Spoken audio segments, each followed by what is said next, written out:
From the famous corner of Clark and Addison on the north side of Chicago, we're set for Cubs baseball on WGN Sports. It's the Hyundai leadoff man as the Diamondbacks and Cubs wrap up a 4-game set. Hi, everyone. I'm Len Casper. Welcome to Cubs baseball. First pitch about 20 minutes from right now. Right-handers Mike Bolsinger against Edwin Jackson. Well, it was a great day up until the 9th inning yesterday, Wrigley Field's 100th birthday. Unfortunately, the spirits were dampened as the Diamondbacks scored 5 runs to win the game 7-5. But still, a great afternoon here at the ballpark. Take me out to the ball game. Take me out with the crowd. Buy me some peanuts and cracker jam. I don't care if I never get back home.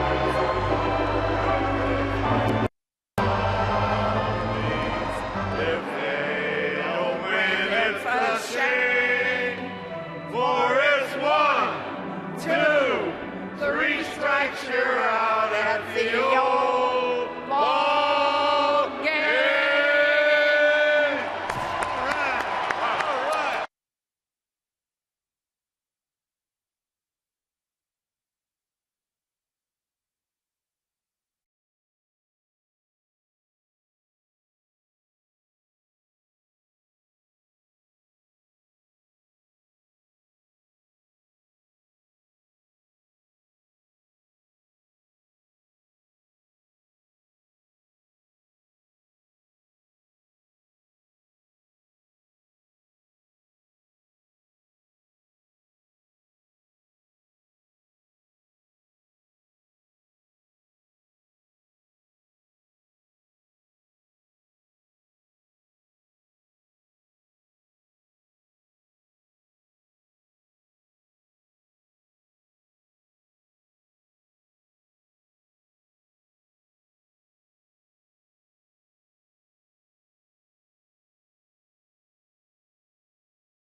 Brought to you by your Chicago and Northwest Indiana Hyundai dealers, who invite you to come in and test drive our award-winning lineup today. Visit buyhyundai.com. Well, the 9th inning has been a struggle for the Cubs bullpen. Jose Veras, Pedro Strop in particular yesterday struggling, and some more help in that pen. We'll get to the roster moves a little bit later. Ricky Renteria called it an organic situation right now in the 9th in terms of matchups. He was asked today, what will you do in the 9th with a 1-run lead? Well, it depends on who's available for me today. I still have to talk to Boz and see who's all available. When you have a player development situation, you're trying to win at the same time, not the easiest thing to do. What takes priority? Developing these guys at this level to being successful or winning ball games? Well, I think you do have to balance it. I think that, one, you don't want to make sure that you put guys out there in the possibility of injuring them if you can avoid that. You know, you're mindful of their usages, and especially the pitchers with the pitch counts and things of that nature. And by the same token, there are situations in which you want them to survive a tough situation. If that situation yesterday, if he has 25 pitches under his belt, he's going to face Montero. But yesterday he had 31, and I can't assume a 2 or 3 pitch at bat. I've got to assume 7, maybe 10 pitch at bat. I can never take I've got to prepare for the worst, and I don't want to put him in that situation. These moves also help those other guys who have a lot of appearances right now, that you're not overworked. And yeah, I mean, you know, we're trying to be mindful of not overtaxing all of our young guys and any of the guys in the pen. The reality is we're still looking. It's a long season. The good problem that we've had is that we're constantly fighting, and we're in the ballgame. That's a good problem. The difficult thing is managing all the usage in the pen and making sure that, you know, sometimes you lose a battle to hopefully to win the war, so to speak. And I think every time we go out there, we have a chance to win, and that's what these guys have been doing. The leadoff man is brought to you by your Chicago and Northwest Indiana Hyundai dealers, who invite you to come test drive the all-new Hyundai Santa Fe. Visit myhyundaichicago.com.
Brought to you by your Chicago and Northwest Indiana Hyundai dealers, who invite you to come in and test drive our award-winning lineup today. Visit buyhyundai.com. Time to go around the big leagues. Michael Pineda, the right-hander for the Yankees, second time he's been spotted with pine tar on his person against the Red Sox. Last night, though, the first time the umpires found it, and he got kicked out in the second inning. The Red Sox won that game 5-1. Only 2.5 games, though, separate first and last in that division. How about left-hander Martin Perez? 3 consecutive scoreless outings. The last 2 complete game shutouts, so his scoreless streak now at 26. The Brewers are off today. A win yesterday against the Padres. You see what Kyle Loesch did. The Brewers 16-6, best record in baseball. The Cubs will be in Milwaukee tomorrow night. But first things first, got to wrap up the homestand. The Cubs try to make it a winning stand. Coming up.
and I mean way out.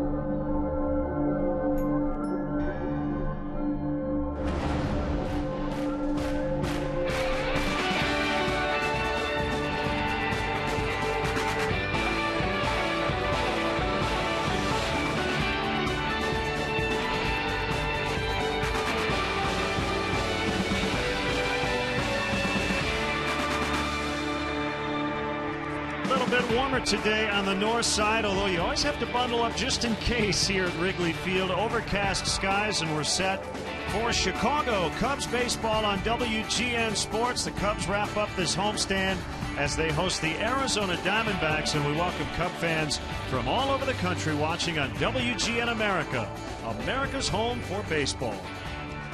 Great to have you with us. Jim DeShays and Len Casper with you. Fun day yesterday up until the Diamondbacks scored 5 to win it in the ninth. It was a dagger to the heart kind of loss for the Cubs, but they still have a shot at a winning homestand. Yeah, critical error and a bullpen meltdown yesterday, but for the most part, the Cubs have played well on this homestand. 3-3 so far. The bats have shown a lot of life, 5 runs per game on the homestand. The starting pitching has been outstanding. Edwin Jackson will go for the Cubs today, facing one of his many former teams. He actually threw a no-hitter with the Diamondbacks a few years ago. And last time out, he got his first win of the year, beating the Reds 5 2/3, allowed 8 hits, a couple of runs. He took a shutout into the 6th, had a real good slider going. And on the mound for the Diamondbacks, the Chicago native, young Mike Bolsinger. He's made 2 appearances for the Diamondbacks, 1 out of the pen, and then the start you're looking at there against the Dodgers, where he allowed 6 runs in 4 innings of work. It's been a while since the Cubs have had a winning homestand of at least 7 games. They have a chance at that today before heading to Milwaukee. Down to the field now and our national anthem. Oh,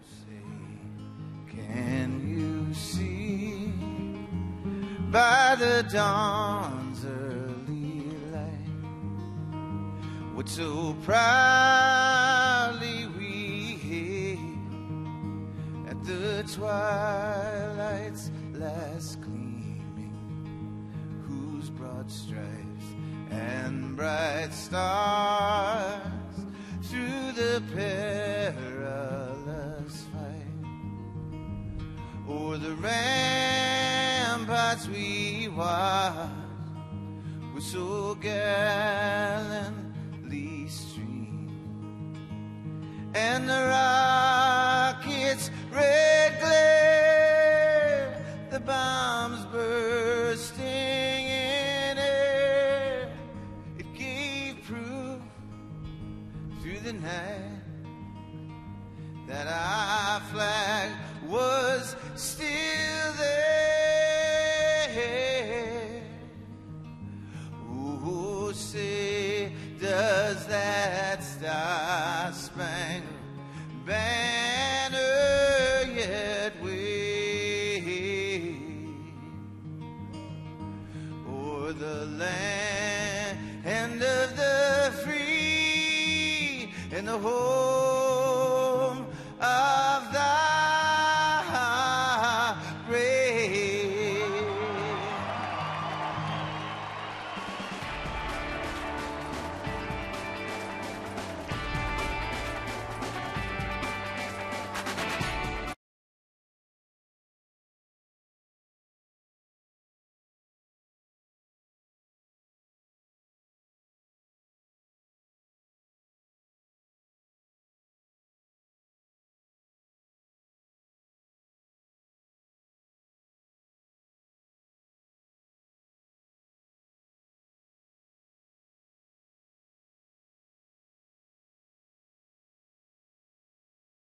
By Budweiser.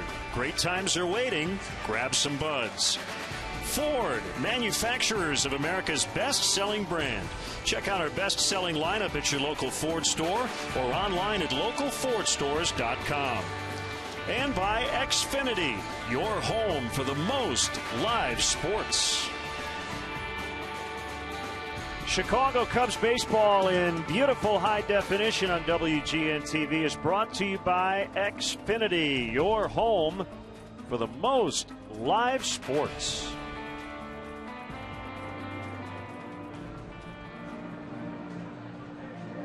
As we set up today's ball game, let's get the umpires. Brian O'Nora will call balls and strikes. He is the crew chief. DJ Rayburn is the DJ in the group. He'll be at first. Dan Bellino at second. Tom Woodring is at third.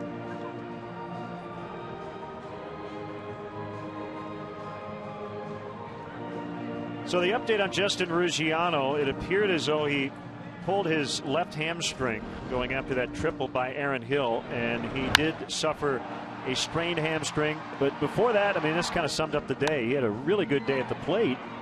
Yeah, well, and then got hurt, and now he's on the DL. So, one word to describe yesterday for the Cubs, for the fans, and for Ruggiano, bittersweet. A lot of good stuff going on, and then ultimately a bad ending for the team, and certainly a bad ending for Justin Ruggiano. The Cubs injury report is sponsored by Illinois Bone and Joint Institute, and we feature Justin, 15-day DL with a left hamstring strain, and also the Cubs making a couple other moves with Justin going on the DL. Blake Parker has been optioned to Iowa, and they've recalled left-hander Zach Roskup, who we've seen before, and Neil Ramirez, who will be making his major league debut when he first appears for the Cubs. Also, C.J. Edwards with a shoulder issue at AA Tennessee, and hopefully he is okay. As we check in on the Diamondbacks, starting lineup: Parra, Prado, Goldschmidt at the top. Montero with that big hit to tie the game. Aaron Hill won the game, one of his 4 hits. Roger Kieschnick is up because Mark Trumbo is on the disabled list. Cliff Pennington at short. Former Cub Tony Campana in center, and the pitcher Mike Bolsinger.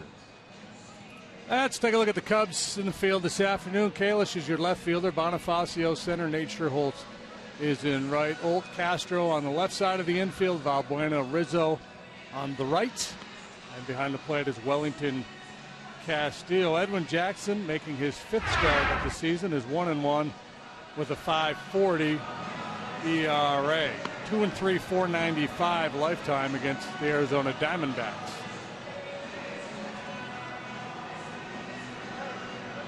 He was good his last time out. He did not quite get through 6 innings, but he did get the victory.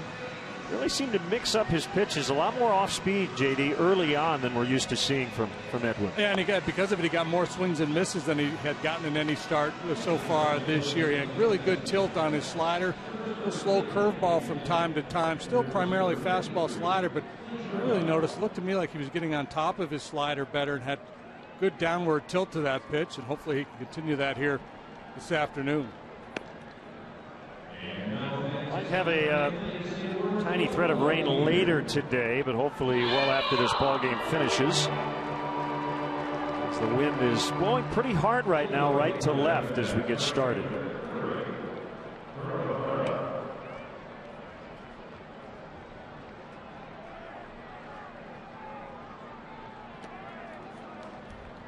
Edwin walked 2 in that start against Cincinnati last time out. That was his lowest walk total of the year. That was a big part of it too. He allowed 8 hits in 5 2/3. So he had base runners in every inning, but at the end of the day, he allowed just the 2 runs.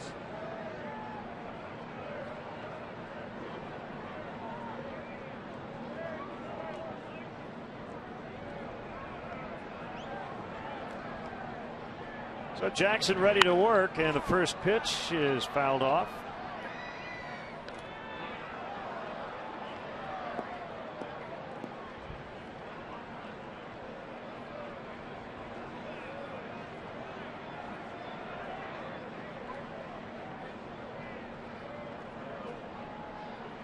The 0-1 to Parra's outside, 55 degrees with that southeast wind at 15. Yeah, it's cool, but it's not cold.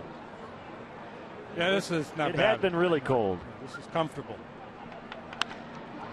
Line drive, base hit to start the ball game. Parra with his third knock of this series. You feel like, and you hope it didn't wake up this Diamondbacks club, but I'm sure the rally cry in their dugout yesterday and going into today is maybe that'll turn their season around. Yeah, it's always interesting to try to gauge the effect of a big win, a big come from behind win on one club, and whether there's a hangover effect for a team that suffers a tough loss late like the Cubs did yesterday. My tendency is to think that is overstated, overplayed a little bit. But if ever you were going to have a hangover, it would be the way that one got away yesterday. Martin Prado, big two-run single in the ninth yesterday that actually hit second base.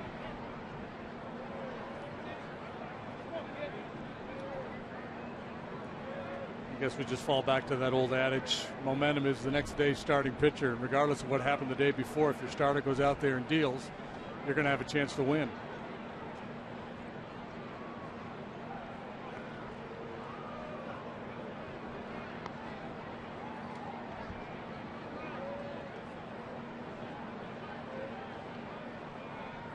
Jackson has bounced around in his big league career. Dodgers, Devil Rays. Does that count as two? Only if the Federals count as the Cubs. Lined to Kalish. That's the first out. A couple of line drives to start the ball game. One for a hit, and then that one for an out. It'll bring up Paul Goldschmidt. Tigers, Diamondbacks, White Sox, Cardinals, Nationals, and now the Cubs. He's been everywhere, man. That would be his theme song. Speaking of line drives, here's a line drive machine.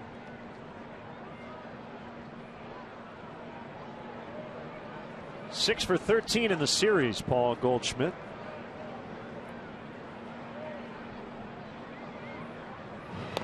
Parra can run a little bit, but he's not a great base stealer. Last year, it was a break-even proposition for him.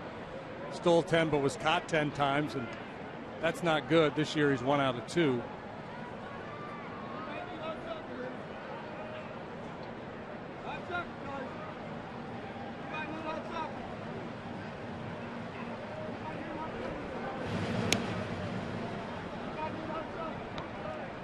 Throws over there a lot, doesn't he? Regardless of the base runner, it feels like at least. Yes, and at times, and a lot of times those throwovers and things like that are coming from the dugout. And my hunch is these are his own decision to go over there. I think you got to be a little wary of doing that early in the game. It sets a defensive tone. Here's the pitch. So you throw over a couple times, then you slide step to try to be quick to home plate and make a mistake to a guy like Goldschmidt and be down a couple runs. I get it if that's Billy Hamilton over there, and I understand wanting to hold him tight to give your catcher a chance to throw out a base runner. At the end of the day, I think pitching coach would rather see a more aggressive approach. That's a strike.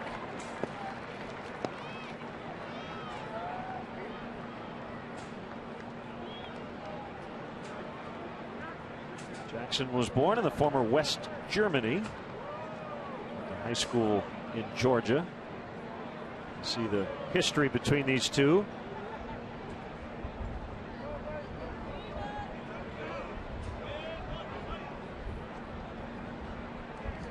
One ball, one strike on Goldschmidt. The pitch. He pops it up. Shallow center, and it's Castro to make the catch. 2 outs.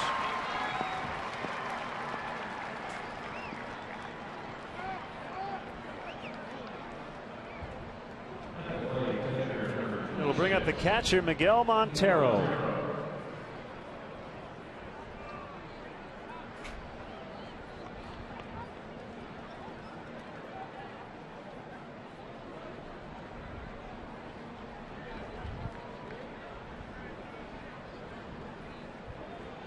Tied the game off James Russell with 2 outs in the ninth yesterday.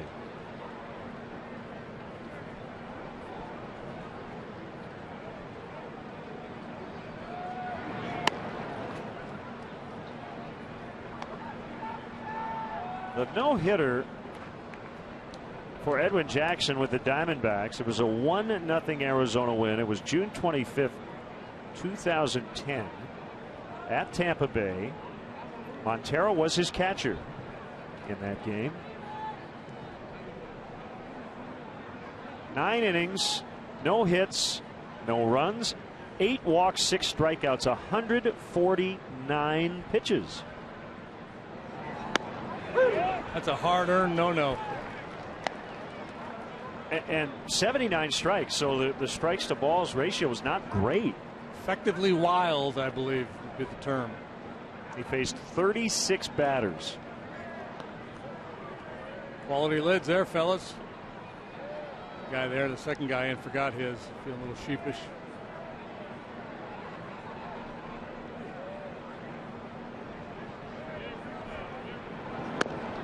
Low and away.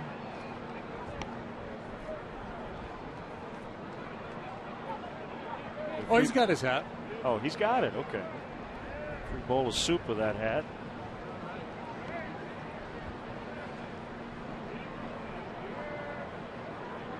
Not going to wear the horse.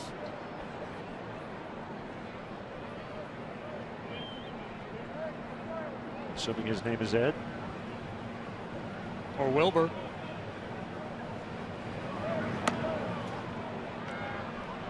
So A.J. Burnett, he walked 9 in his no-no. Yeah.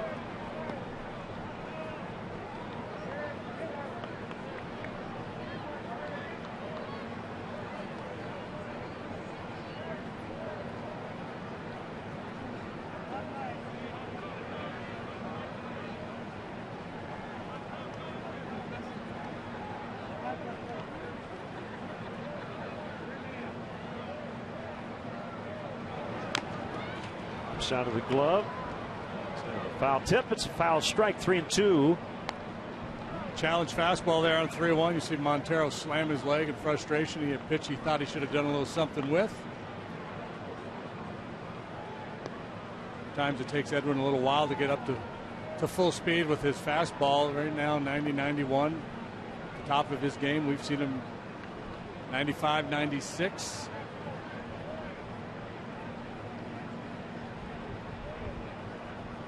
Rizzo playing behind the runner, Parra.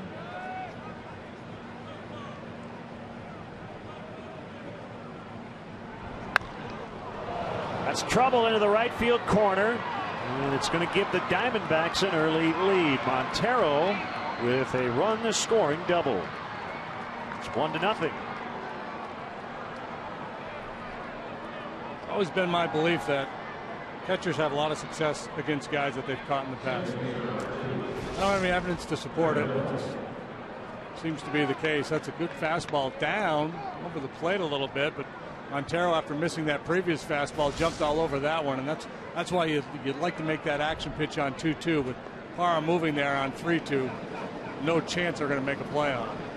Well, nobody knows a pitcher's repertoire better than a guy who catches him. Knows his repertoire. He's used to seeing it. I mean, obviously a couple of years patterns removed now, but yeah. Now Aaron Hill, game-winning 2-run triple in the 9th, one of his 4 hits on the day. High for ball 1. Mentioned the Cubs roster moves. They now have more pitchers than position players on their roster. 13 pitchers. And so just a 4-man bench for Ricky Renteria this afternoon. Baker and Sweeney from the left side, Lake and Barney from the right side. Sounds like that'll continue for at least the next 2 weeks with Ruggiano on the DL. Now Bonifacio's versatility, being able to play the infield and outfield, helps. Valbuena can move around the infield, so I feel like they're pretty well covered. Yeah, and then with an unsettled situation in the bullpen, I think they just like the idea of having an extra arm down there to try to piece things together. The 2-0 to Hill is fouled back to the netting. It's easy to grin when your ship comes in and you've got the stock market beat. Denny.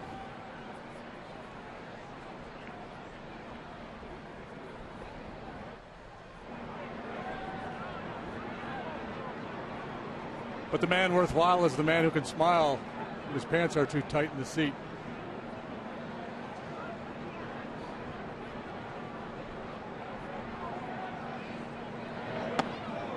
Didn't know Judge Smales had a fan club.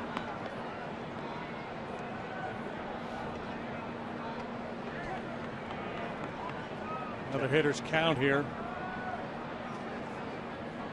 Hill had a big day yesterday. 2 singles, a double, and that big triple in the 9th.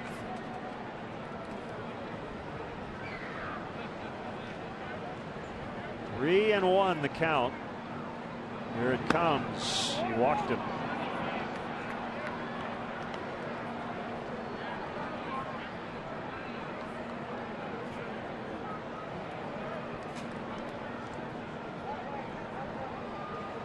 Roger Kieschnick, the nephew of former Major League outfielder / pitcher, and at one time was a Cub, Brooks Kieschnick. This will be his Diamondbacks debut. Got him on waivers from the Giants on April the 4th. Mark Trumbo has a left foot stress fracture, so he's on the disabled list, and you see Kieschnick's numbers at AAA. Made his big league debut with the Giants, 38 games last year. And a called strike. You can send us an email, LennonJD@Tribune.com, or on Facebook and Twitter as well. Caused a firestorm when I said Twitter too. Like it was some new website. Like a second version. I have to say as well. Or also. Coming into this start, left-handed batters were hitting .371 against Edwin Jackson. Faced 2 lefties so far, Parr and Montero, and they've both had knocks. And they have to fix that.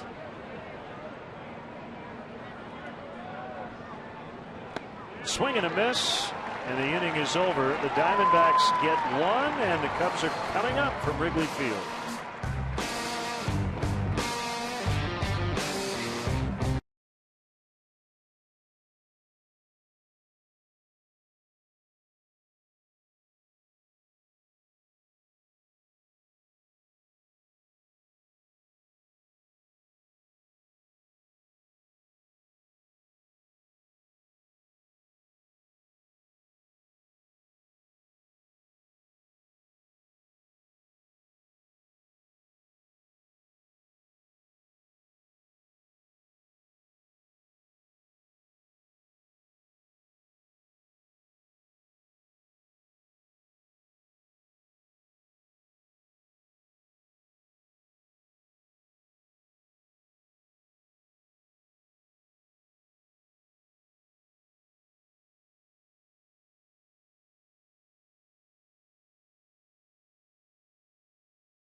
In the 2014 Mazda 3 with seamless connectivity. Bonifacio, hot, cold, now hot once again. Luis Valbuena is playing second. Anthony Rizzo at first, with Nate Scherholtz cleaning up in right. Starlin Castro's the shortstop. Mike Alt at third. Wellington Castillo celebrating a birthday today, number 27 for him. Ryan Kalish in left, and Jackson the pitcher. Diamondbacks in the field. Kieschnick, the left fielder. You know all about Campana and his speed out there in center. Gerardo Parra, very, very good in right. Prado, Pennington, Hill, Goldschmidt on the infield for the Diamondbacks this afternoon. Miguel Montero behind the plate for 26-year-old rookie right-hander Mike Bolsinger. 2 appearances, 1 out of the pen, 1 start, 0-1, 10-29. Was 2-0 with a .142 ERA with AAA Reno for a couple of starts. He grew up nearby. To high school in Texas. He joked to reporters the other day that he wrote on his Facebook page he might cry walking into this ballpark.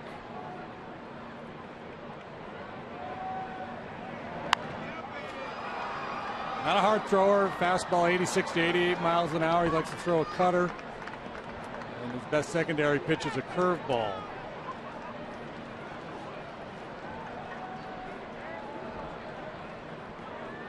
Right now, it's just a matter of controlling his nerves. A funky little hitch in his giddy up there.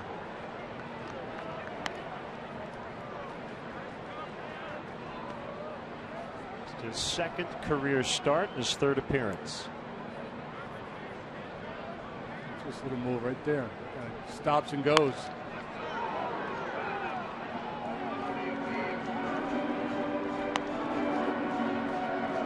Last year, Bolsinger was 11-7 with a 4.06 between Mobile and Reno in the Diamondbacks organization. There's that little double move or whatever you want to call it.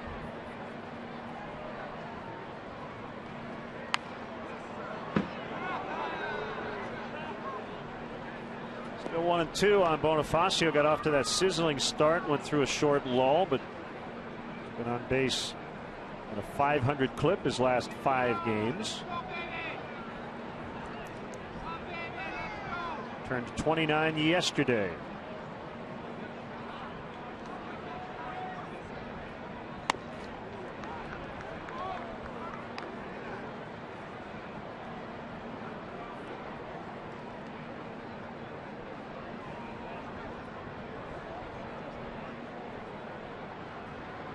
A lot of birthdays here.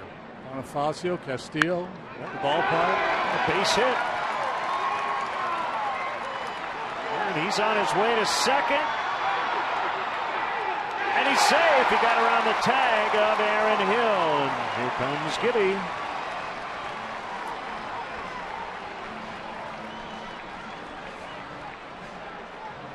Aaron Hill pleading his case, and Gibson's going to go out and talk to Dan Bellino and wait for a signal from the dugout as to whether they should challenge or not. Man, what hustle by Bonifacio.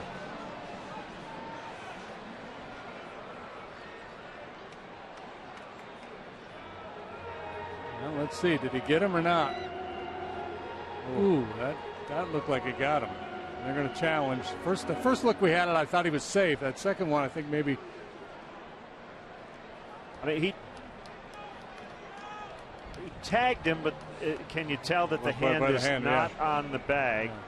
Yeah. And with only one TV crew here today, the replay looks will be somewhat limited. You can't tell there. Good there. I think it's going to stand.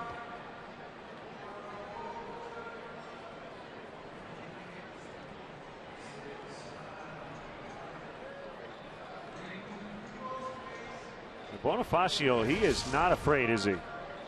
He takes chances on the bases. Yeah, and we've seen him pick off first base on 3 occasions now, and it would have been a 4th time. It not been a misplay, but he's also among the league leaders in stolen bases. He likes to press the action.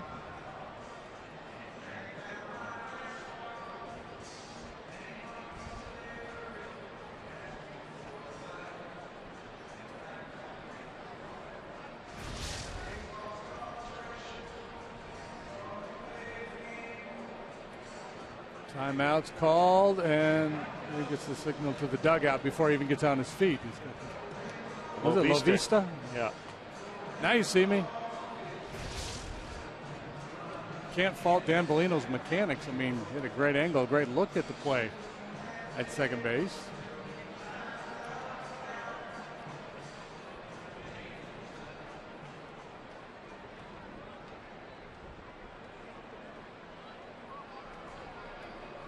Ryan O'Nora just waiting.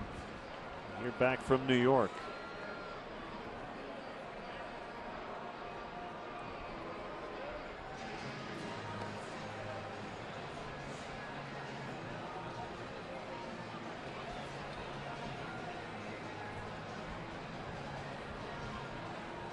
This one's taking a while. Some extra looks here. Yep. Bolsinger taking a few warm-up tosses while we wait. Balbuena will be the next batter. Every time I see the umpires trying to communicate, I flash back to the little Lily Tomlin bit when she's the operator. The party you're trying to reach.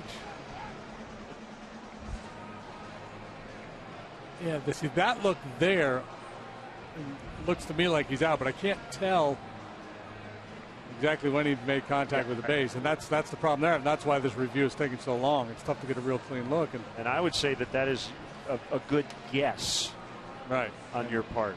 And so, is that enough? Reasonably not enough to overturn a call that was made on the field. But we've had a couple of those already this year where we thought there wasn't enough there, and they did overturn them. So looks like the tag is being made right, maybe one more frame forward, but we can't tell for sure whether he's got the bag or not.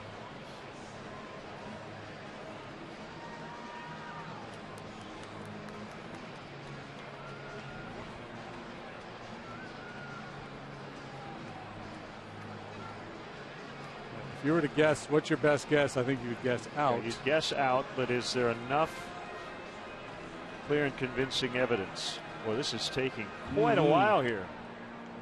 The commissioner was on with us yesterday as he was out here for the big celebration of 100 years of Wrigley Field, and he talked a little bit about replay, and he would like to see things develop a little bit more quickly. All right. The leadoff double for Bonifacio, a hustle double.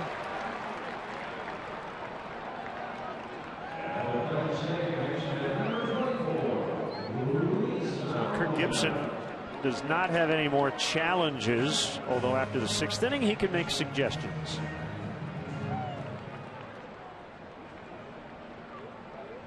He's not happy. How do you miss that? Forgot what else he said there. I'm not that good. Balbuena pulls the bat back. Ball 1. Well, I think he's just showing a bunt there to take a look at a pitch. I don't think he's going to try to bunt him over. I hope not. I hope he tries to drive him in.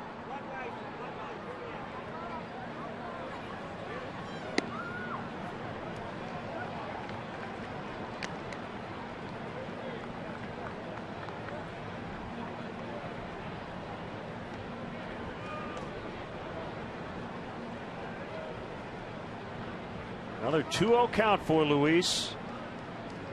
Make it 3-0. He's hitting .244, but he carries an on-base average of .415.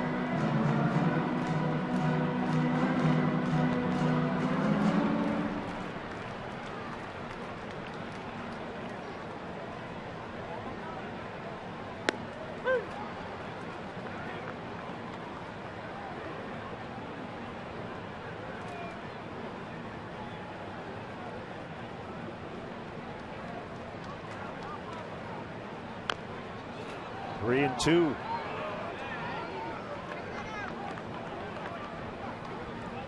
Reading some comments from Bolsinger after his start against the Dodgers, and he talked about not throwing his changeup much, which he feels like he needs to develop. And if you're a right-hander who throws 86 to 88 and you don't have real good movement, you've got to have a changeup to survive in this league.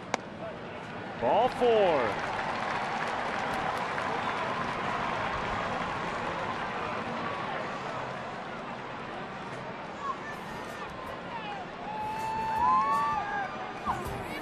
We've got our WGN fan cam coming up a little bit later. If you'd like to take a picture of yourself in your Cubs gear, send them to us on Twitter at #WGNCubs.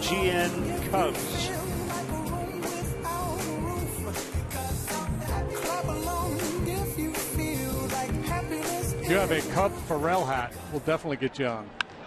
Anthony Rizzo with a slicing drive, and it's whiffed. Kieschnick simply whiffed on it. Here comes Bonifacio. They've got a shot at him. Throw to the plate. He is saved. And it's 1-1.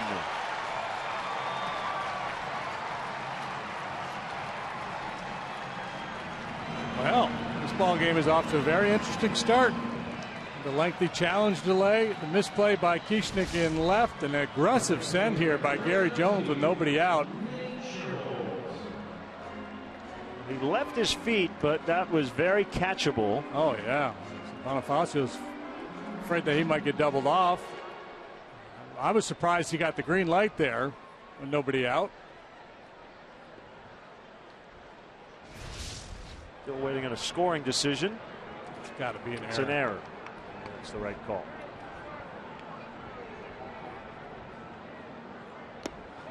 All one to Sherholtz.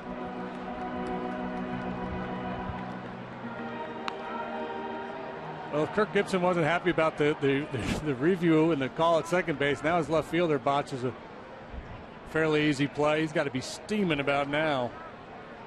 He's got this young right-hander on the mound.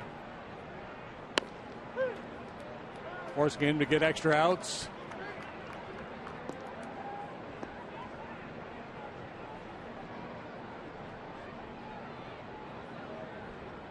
Double walk error.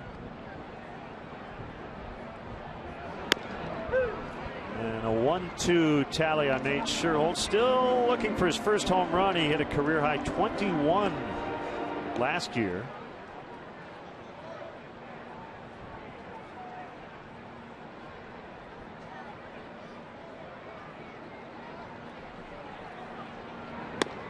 Swung on and missed. Strike three. That's the first out.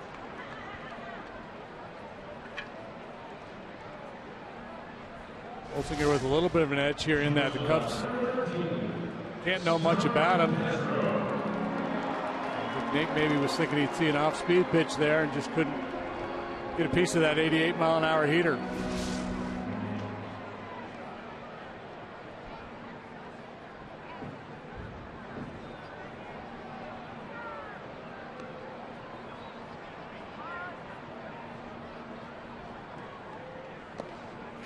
In the dirt on Castro. There you go. Well, yeah. Real thing I'm right looking there. for a Cub fan in a Cub Pharrell hat. I wonder what he carries in there.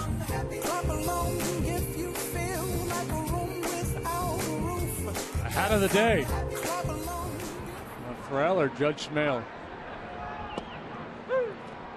Side corner. Front door breaking ball that time. 1 ball, 1 strike. Starlin joined his teammates last night at the Bricks and Ivy Ball at the Field Museum. Everybody dressed up. Great night. A lot of money raised.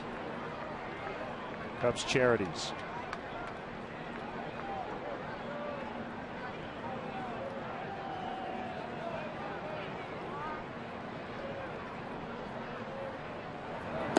Yeah, congratulations too on your winning bid. You're going to play this out, aren't you? I meant to bring your card here today, your placard. After I left, I get a text from my partner who says, "You just won a trip to the Emmys. It cost you 10 grand." We thought about it. High, it's 3-1. Coomer and I were like a couple of kids. You do it. No, you do it. You do it.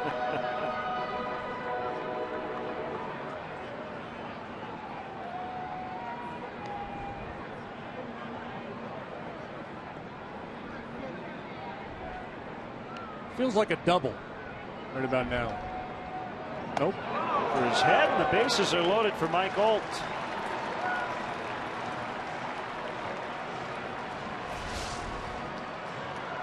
And throw the 3-1 breaking ball and just didn't finish it. That's kind of the scouting report I got, that he has a pretty good curveball, but he's inconsistent with it. Early concern in the Diamondback dugout for pitching coach Mike Harkey.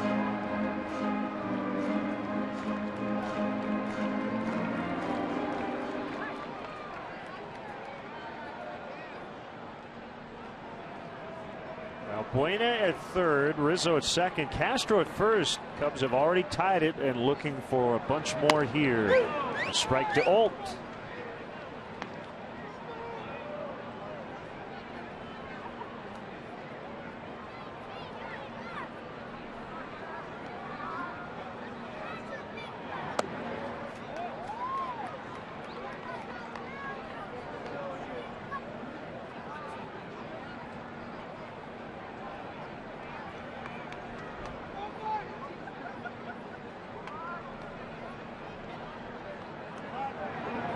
Ooh, good swing.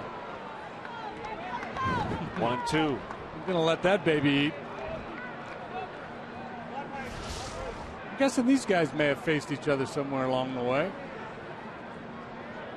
It's a high cut fastball.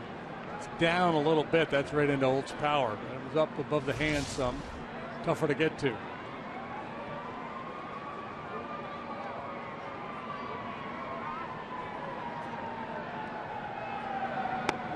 Called strike 3 for the second out of the inning. So, bad curveball that he walked Castro and comes back, snaps off a good one here to get Holt. Nice sequencing there. The high cutters, then the breaking ball. It settles at the top of the zone.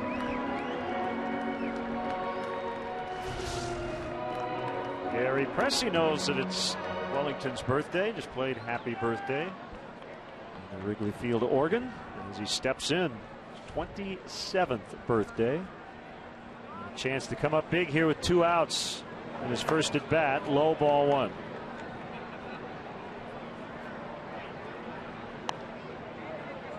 That'd be a heck of a birthday present to yourself. Happy birthday to me. Whack one into the seats. We'll settle for a little line drive to center and get 2 home. Drives that ball out into right center. Tony Campana, though, able to easily run it down, and the inning comes to an end. Well, post pattern for Campana there. The Cubs do tie it, however, 1-1.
Fans, if you want to manage the game along with that man, Ricky Renteria, log on to WGNTV.com right now. Click on the WGN Sports Game Zone banner to connect to all the up-to-the-minute stats and information while you're watching from home. Game Zone is sponsored by The Great Escape. They have pools, patio sets, play sets, hot tubs, and more. Long first inning for both starting pitchers as they'll try to settle in here in the second. A 1-1 tie as Cliff Pennington, switch hitting shortstop, will lead it off. 12 career games against the Cubs. He's hit .385, and he's starting at short today for Chris Owings.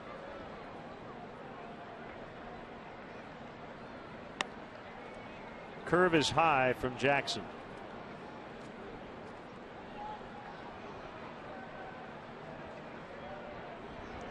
Pennington, a first-round pick of the A's back in '05 out of Texas A&M.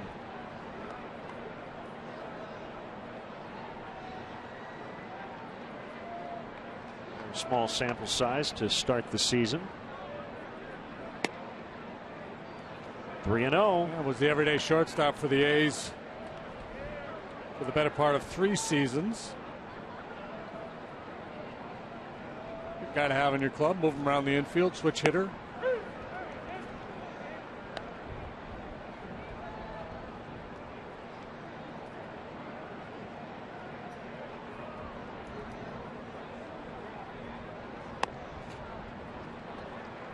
The dreaded leadoff walk.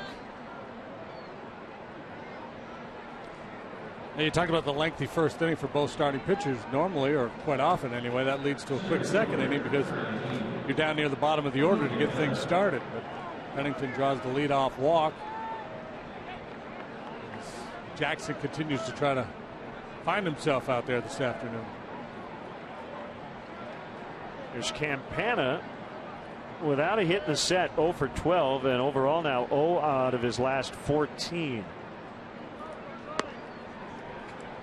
Not really a bunting spot here with a pitcher on deck, but Campana likes to try to bunt for hits, so Alt has to respect that at third.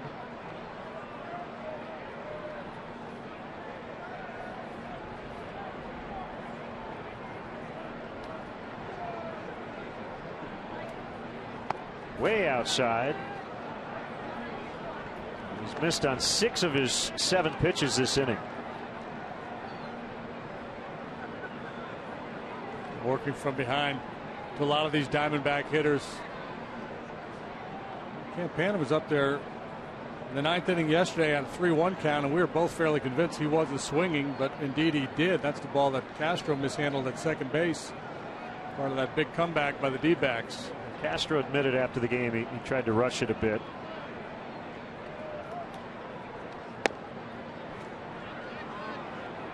So what happens here, JD, to a pitcher? Just can't find the strike zone. I'm sure it happened to you, or you walk 2 guys to start an inning. How do you get back? But a lot of it too, that you start to get frustrated with yourself. Just need to kind of step back and slow everything down a little bit. Sometimes the hardest strike to throw is the one where you're telling yourself just throw a strike, because your focus widens. You need to narrow the focus. Find that catcher's mitt. Some guys used to talk about visualizing like a dime in the pocket of the catcher's mitt, really narrowing the focus.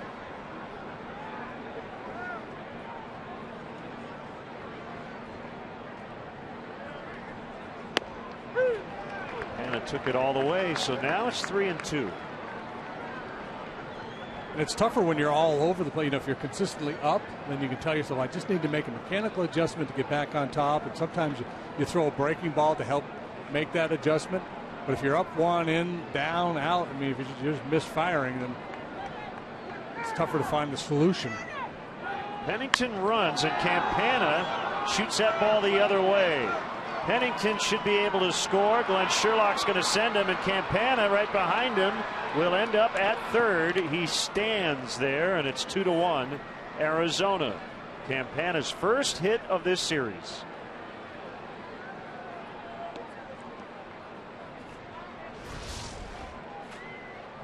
Well, they're giving him a double and an error on Kalish. It's an elevated fastball running away from him, and that's his strength, the ability to punch that ball the other way. Not an easy play for Kalish out there trying to corral that carom off the wall.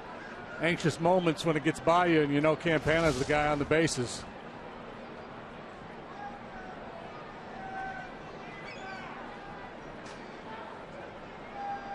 Cornermen in. They're back up the middle now with a pitcher at the plate. Bolsinger 1 out of 3 in his short career. Interesting, that back foot is several inches in front of the back line. Even though Jackson's a fastball pitcher generally, Bolsinger maybe a foot ahead. He's got a quick bat. It's at 333. Well, guess that confirms it. Mike Bolsinger gives himself a 2-run lead with an RBI hit. Bottom of the order here coming through for the Diamondbacks.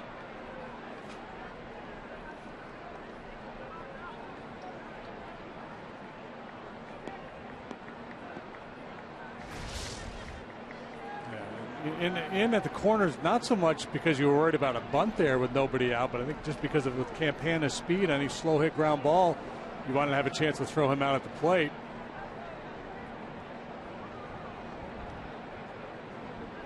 Hara singled and scored in the first. We do have a final already over in the American League. Cleveland beat Kansas City 5-1 on Lake Erie. Corey Kluber with a career best 11 strikeouts. He went the distance. It was a 4-hitter. And the Indians have won 4 of their last 5. Tap back to Jackson. Castro. Rizzo in a double play. 1-6-3.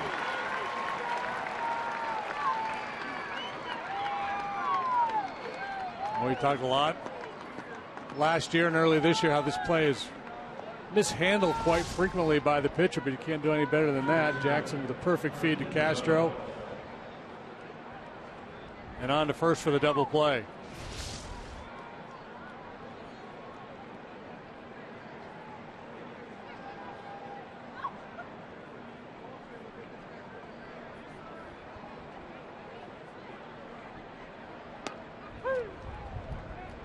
Breaking ball strike to Prado. Michael Pineda gets 10 games suspension for the foreign substance found last night. Seeing on Twitter here, looks like it's only going to be 1 start though, the way the Yankees schedule lines up.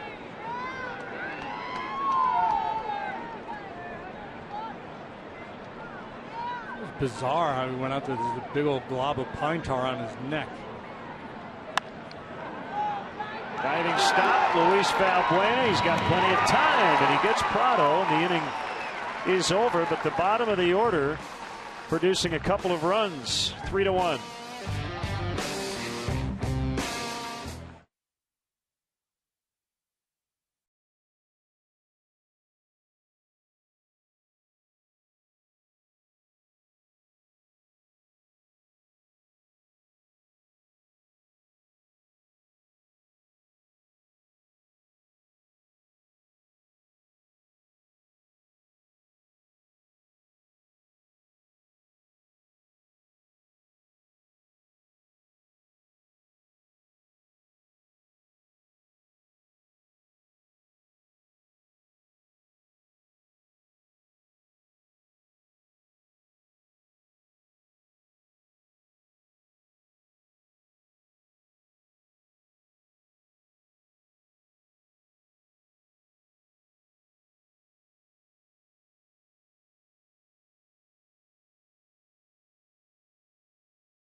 Xfinity. That is our great friend Piper Mead, who's been with the Cubs for quite some time, and she's leaving us. Well, not totally. She'll still do some work with the Cubs as a consultant, but wants to spend more time with her family, so she got to work on the grounds crew today. For a long time for the corporate partnerships division of the Cubs front office. Xfinity, your home for the most live sports. She works fast there. Yeah, yes. On that grounds crew. You want to hire her full time. Kalish arguing what? He did not get out of the box as he grounds out to first. The ball was off his foot, I'm guessing. Brian Honora looking at the other umpire saying, you guys see anything different? Yeah, that's Kalish O'Norris, and I asked, he said no.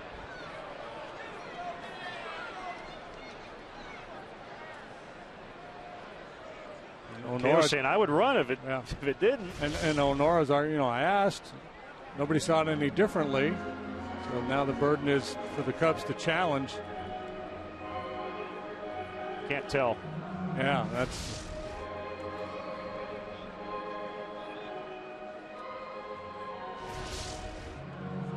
You can only call what you see. O'Nora didn't see it. The other base umpires didn't see it. And the question is, on review, and they're looking at it, I'm sure, down in the tunnel now, if this is a reviewable play. I guess it isn't. It either isn't, or they didn't feel like they had enough. I don't see how that would be changed.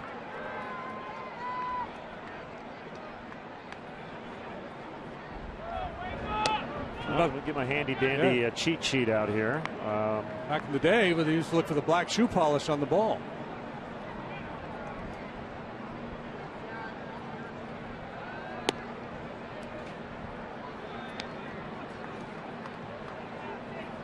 Don't see that it is listed on the reviewable plays in terms of a manager's challenge.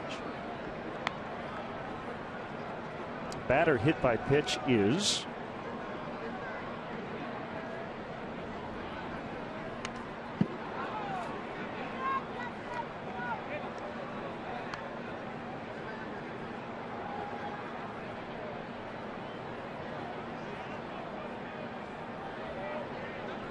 went 3 unassisted, by the way. Jackson looking for his first hit of the year, 0 for 8. Won't get it in this at bat. Third strikeout for Bolsinger. Feels like the Cubs let him off the hook in the first. You don't want him now to all of a sudden get settled in, get the nerves out of the way. Exactly what I was thinking. Had him on the ropes, making just his second major league start, but he was able to get out of trouble, allowing just the one. And it is a quality curveball he's featuring. Former D-back. Bonifacio, strike one.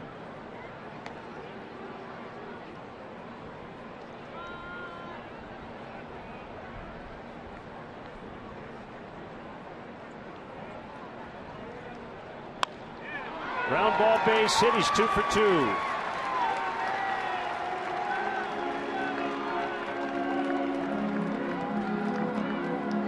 Essentially stole second base with that leadoff double, the hustle double. Let's see if he's inclined to steal it the traditional way here. Tony Campana taking no chances. He got on this ball in a hurry out in center field, making no assumptions.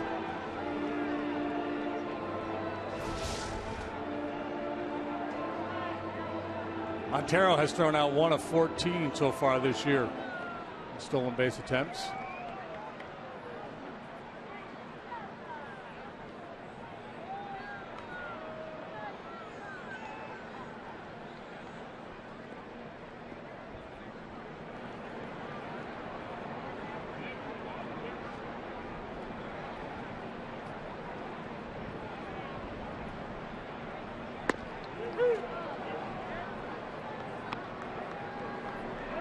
Strike to Valbuena.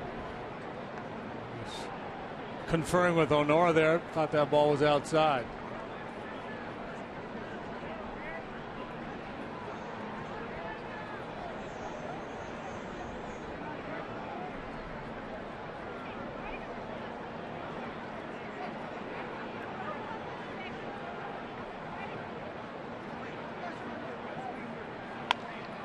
The hands, and he pops it up shallow center. Pennington the shortstop to end the frame. We go to the third. It's the Diamondbacks 3 and the Cubs 1.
Baseball blog at WGNTV.com, brought to you by Jeff Vukovich, your nationwide insurance agent serving the area for 36 years. To join the nation, contact Jeff at jeffvuk.com. Nationwide is on your side. We have game notes for today. JD has a post about football. Check out yesterday's special 7th inning stretch. Football with a baseball tie-in. Got it. Okay.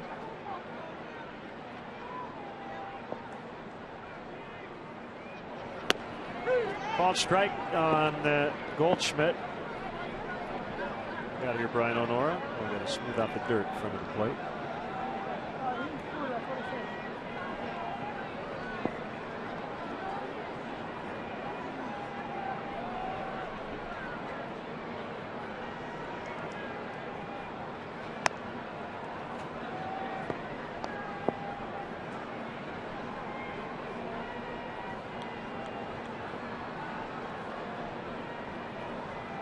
Strapped to the fence.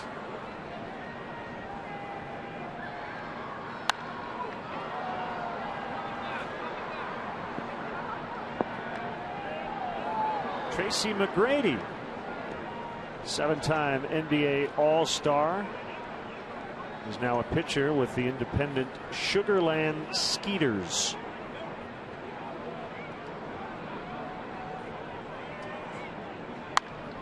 Ground ball to Rizzo. He will take it to the bag. Yeah, it's going to be interesting to see if Tracy McGrady is legit or if that's just a promotional deal. His manager's former Cub, Gary Gaetti. In Sugarland, a suburb of Houston, the club Roger Clemens pitched for. That's right. A couple of years ago. Brady's 6'8". He's a right-hander. Played baseball all the way through high school. Checked that until his senior year. He transferred to a school that did not have baseball. He's 35 years old.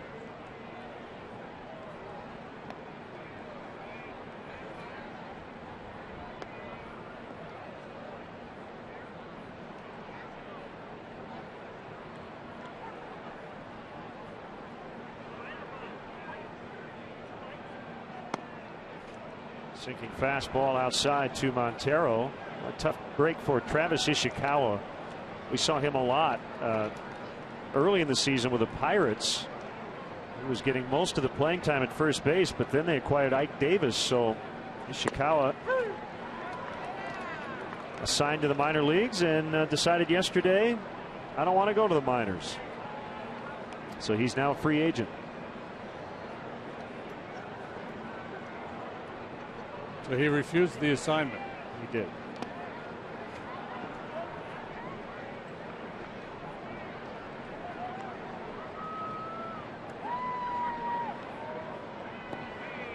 Tough league, isn't it? Yeah. He got off to a fairly decent start. More known for his defense than his offense. He'll probably hook on with somebody.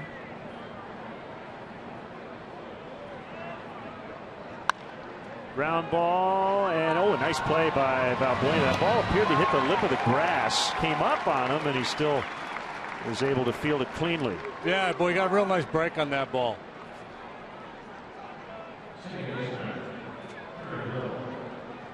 Fielders, that's why they want to know the signs the catcher's using. They want to be able to see where the pitch is intended to be so they can anticipate. He got a great break. Darwin Barney made a couple of spectacular plays in the ball game yesterday. Valbuena's second start at second base this year. It's really more his position than third is. He's played more third here. Played that hop very nicely. One strike on Aaron Hill.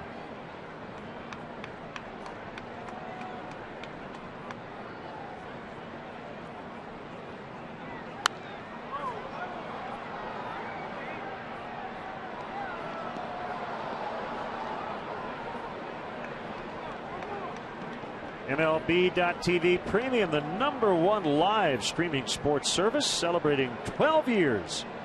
Join the millions of subscribers. Watch every out-of-market game live in true HD on over 400 devices. Go to Cubs.com for details.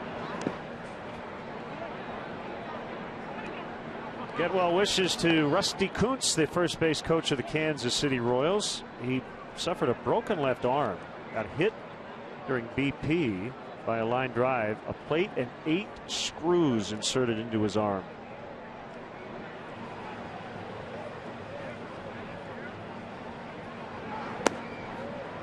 You know Rusty at all? Very little bit, yeah. Terrific outfield instructor, and a baseball lifer. He said it's the first time he's ever suffered a broken bone. He's 59 years old, former major leaguer. Is he throwing BP or just out on the field? He picked up a heavy ball bag, it says, when he was hit. There is a rhythm during BP, but it goes fast. You've got to be on alert at all times if you're not behind a screen.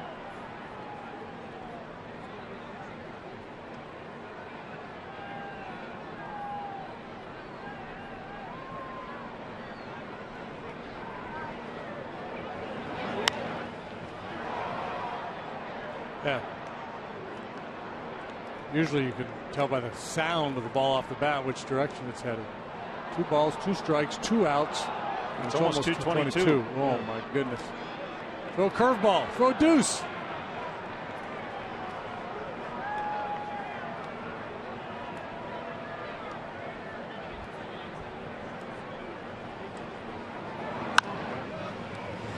Buena again to end the inning. First 1, 2, 3 for Jackson.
Moment, Dave Kingman off the porch on Kenmore, April 16th, 1976.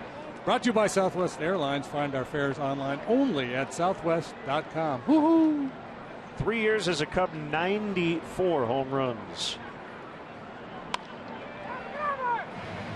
Goldschmidt to Bolsinger to get Rizzo.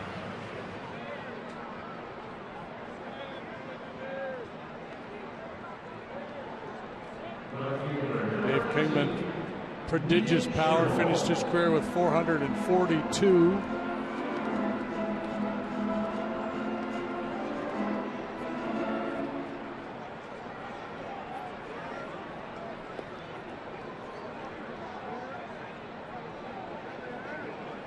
Kingman went to Prospect High School in Mount Prospect, Illinois. Sherholtz rolls foul.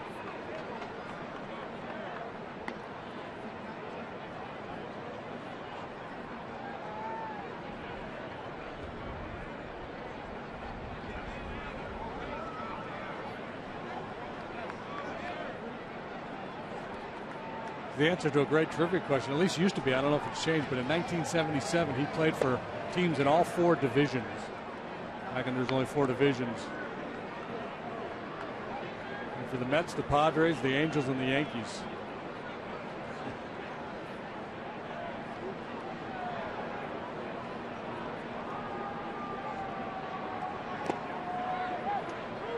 Sherholtz did not hold up.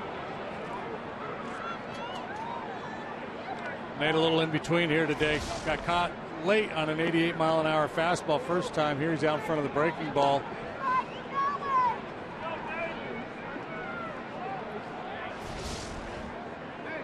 It's gone final in Pittsburgh. The Reds, a 2-1 winner over the now 9-14 Pirates. Cincinnati at 500 at 11-11. So the Reds take 3 of 4 in that series.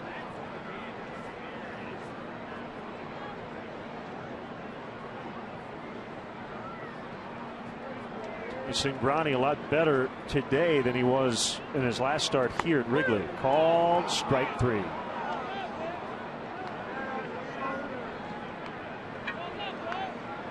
How about the Hawks? Were you able to stay up and watch the finish? Yes and no. I was doing a lot of head snapping and waking up, falling asleep. But I did. I saw the finish. I saw Kane's game winner. That guy's a magician with the puck on his stick. Yeah, he is. A great game winner. So 2-2 in that series. Reminds me of a kid who, not really appropriate, doesn't matter to anybody. A kid I played hockey with as a kid, Johnny Ethos. That kind of a magician with the puck on his stick. Yeah? Oh. He was like the Pearl of hockey. Johnny Ethos. 2-0 on Castro.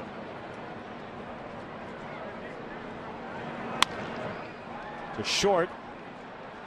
And Pennington throws him out. So Bolsinger's really now getting into a groove. And he has a 3-1 lead after 3.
You can tweet us at Len and JD, and we're trying to figure out what this particular object is in and around Wrigley Field.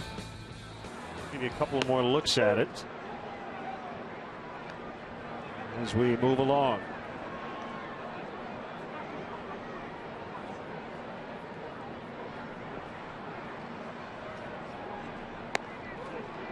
Swing and a miss by Roger Kieschnick in his 2014 big league debut. Mentioned some time with the Giants last year.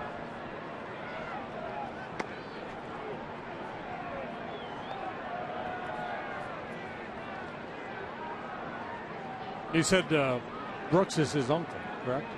Yes. The outfielder slash pitcher. Does that mean we have to assume that Roger has a good arm in the outfield? I don't know if I would assume it. Good arm DNA.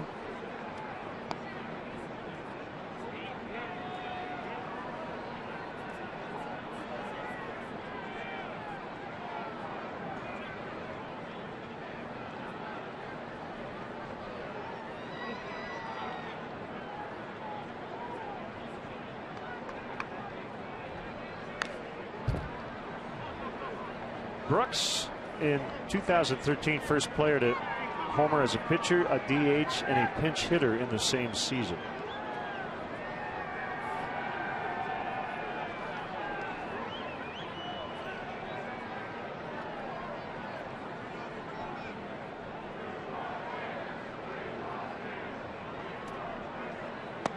Swung on and missed. He got him. Wrigleyville Rooftops has premier seating for up to 200 guests for corporate gatherings, family reunions, bachelor or bachelorette parties. Individual and group tickets are available for all games. For more details, go to WrigleyvilleRooftops.com or call 773-248-ROOF.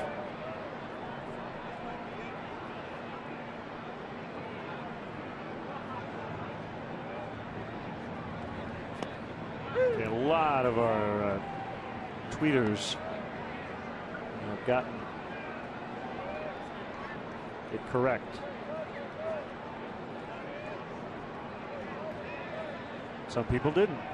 Those are more fun because you know why? It's creative. It's one thing just to be right all the time. It's no fun. It's not democratic. Ryan Kubera says it's a baseball bat in the rack. It's not, but I can see how you would. That's what that was my first thought.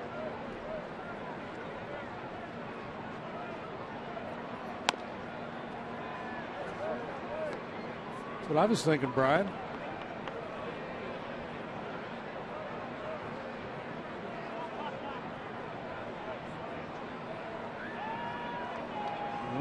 Said it's a rivet on one of the support beams. You were correct. Kalish makes the catch. Pennington out. Let's step aside and see what's coming up on WGN.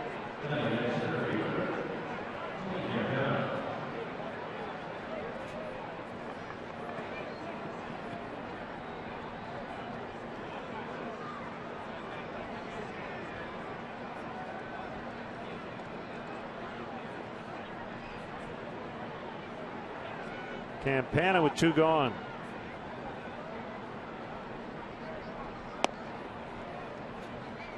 Rivet. Rivet.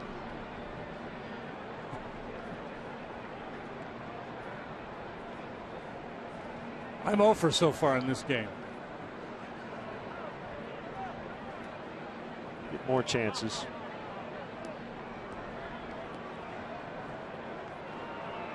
Somebody said is at the underside of first base.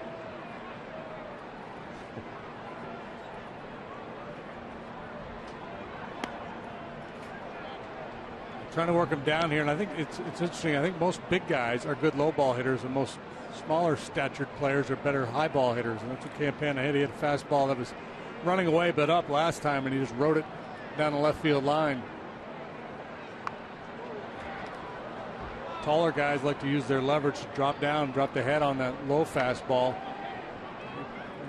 in and down is a good place to go with a guy like Campana. He's looking to stay back and shoot the ball the other way. He has to work a little bit harder to turn on that low inside fastball.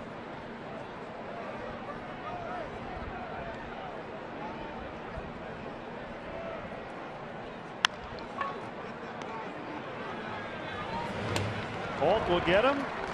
And Colin Wallace said that looked like JD's smooth bald head.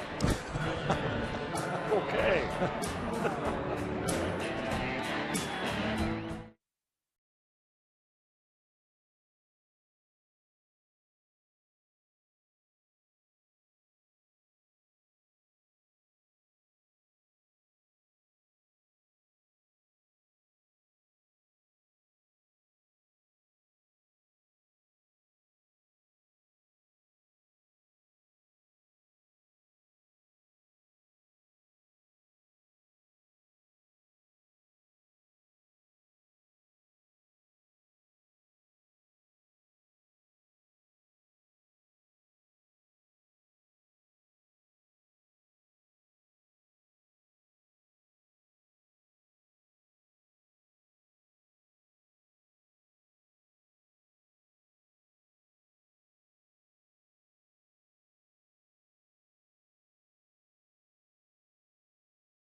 Your chance to own one-of-a-kind game-used Cubs items. This week's auction will feature the 1914 Chi-Feds throwback uniform or for yesterday's 100th birthday game. Go to Cubs.com Authentics to bid on these jerseys and other game-used items from today's game. That'll be a nice keepsake for somebody.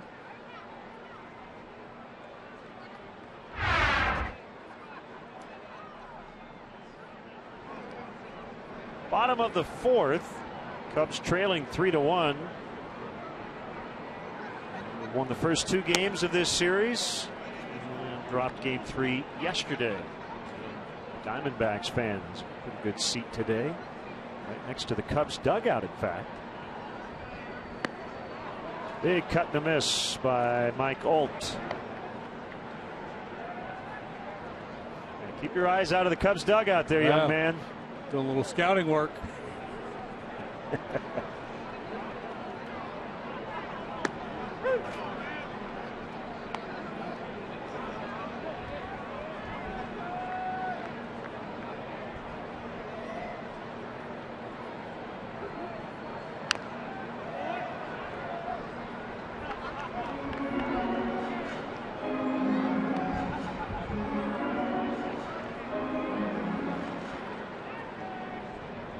So Bolsinger grew up here, but he went to high school in Texas, went to college at the University of Arkansas.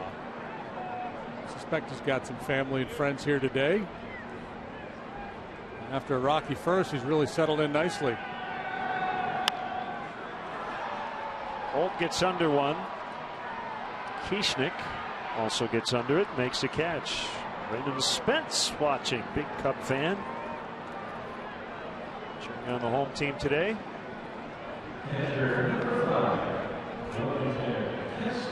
This would be a nice game for the Cubs to win after that disappointing loss yesterday, to finish with a winning homestand, something that hasn't happened very often in the last few months. They haven't won a homestand of this length or longer since 2011. Yeah, wow. Still looking for their first series win of the year. Getting ready to embark on what figures to be a tough road trip to Milwaukee and Cincinnati.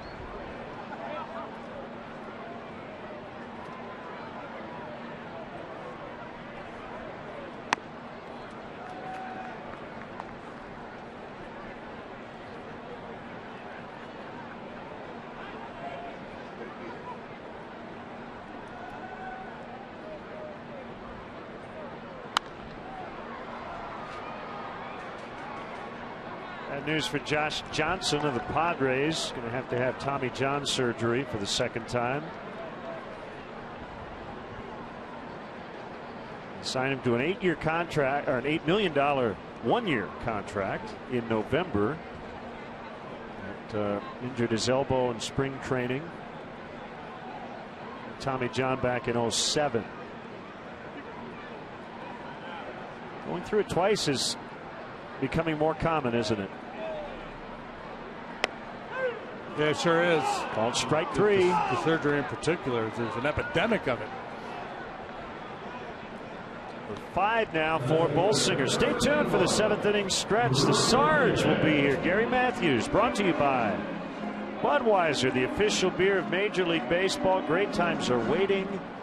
Grab some buds.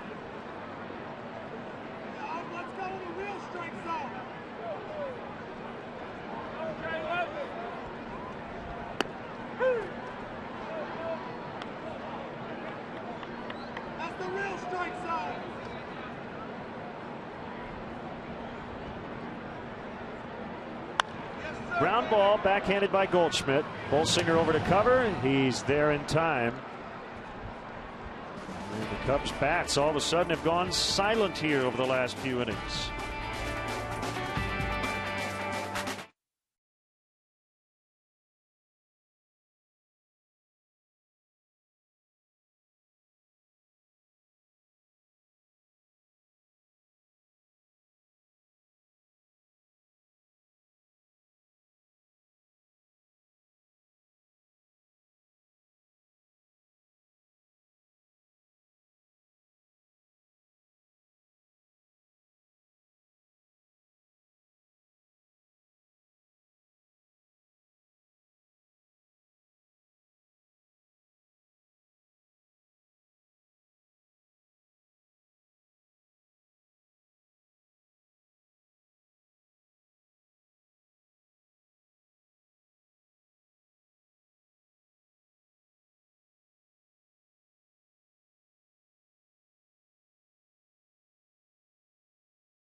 Trip through the National League Central, Milwaukee and Cincinnati. Here's the air times and stations for the Brewers series. Note on Sunday will hit the air at 12:30 with a half-hour leadoff man. Ford, go further in any one of Ford's many fuel-efficient vehicles. Check out America's freshest lineup at your local Ford store or localfordstores.com.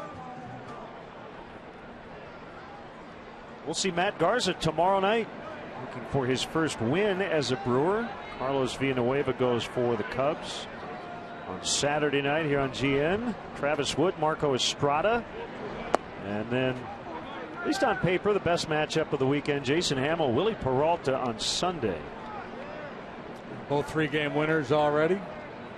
Hamill with a 2.60 ERA, Peralta with a 2.19.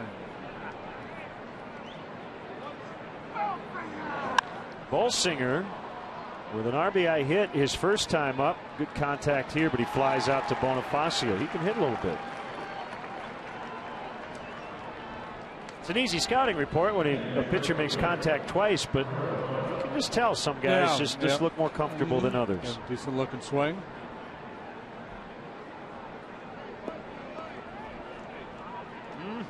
Better than a steak at the Ritz.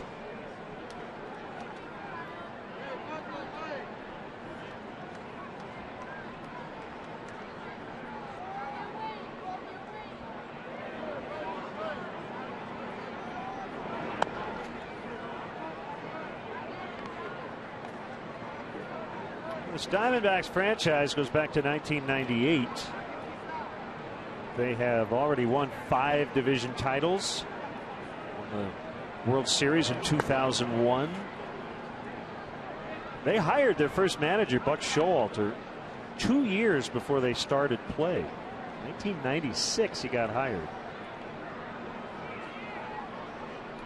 Yeah, Buck was in on everything, wasn't he? The uniforms, design of the uniforms.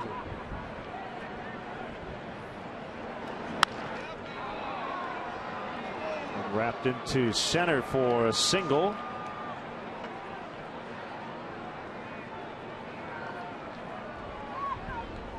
I think it was his idea, the little strip they had from the home plate out to the mound to replicate the old-time ballparks.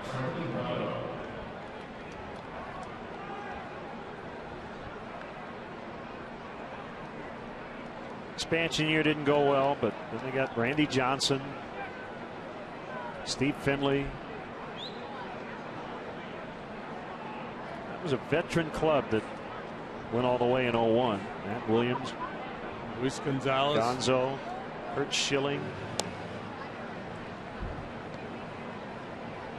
So they didn't start with a draft and then fill in guys and then all of a sudden the kids come up and are great. They were kind of ready to go.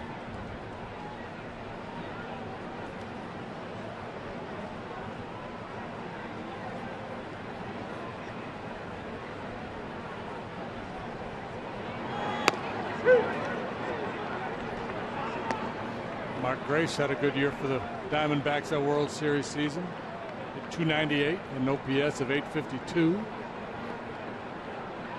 Their second season, JD, they won 100 games. Yeah. What a turnaround. Expansion teams aren't supposed to do that.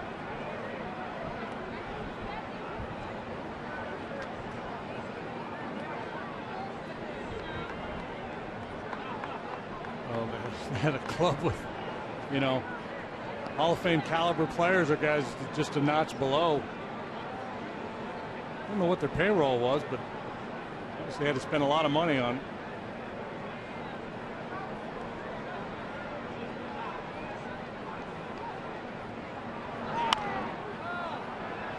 Popped up by Prado, and it'll be Sherholtz in short right. For out number 2.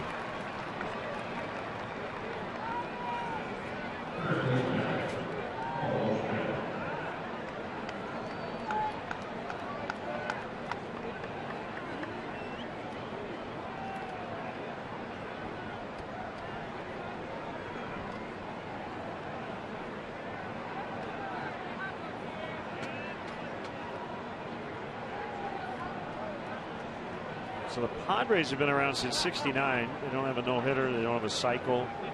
Diamondbacks have been around since '98. They had 2 no-hitters, including Randy Johnson's perfect game. And 6 cycles.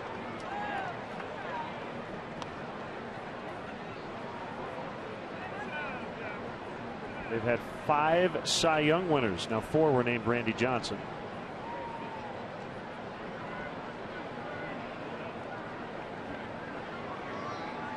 This guy won the home run title, tied for the league lead last year with 36.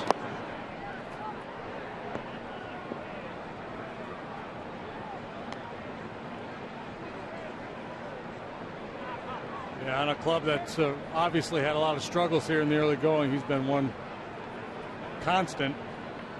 Got a lot of good at-bats so far in this series. Had a 3-hit game the other day.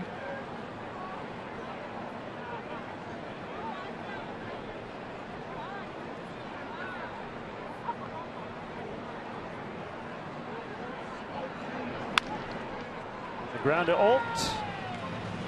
2 and the inning. Both starters now been a lot better the last few innings. 3-1 Arizona.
Special with great leases and low financing on a new Honda. Visit shophonda.com or visit your local Honda dealer. Cubs have gotten good production from the bottom of their order in their wins on this homestand, and today the Diamondbacks getting that as well. Another good day for Bonifacio, who will bat after Edwin Jackson. And the pitcher swings and misses. Bottom 5, 3-1 Diamondbacks.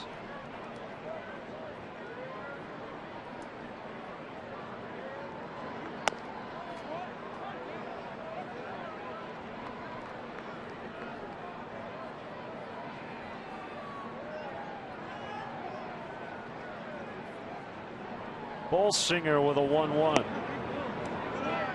2-1. Must have been down. Definitely on the plate. Bolsinger has retired 9 in a row.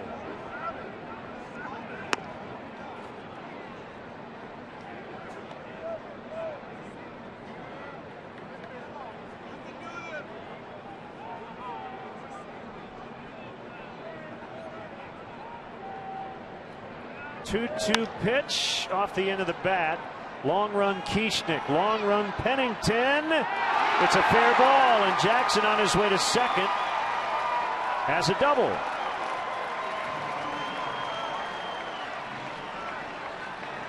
Second double of his career. The pop fly variety. A well-placed lob wedge by Edwin Jackson. Tight to the third base left field line. Kieschnick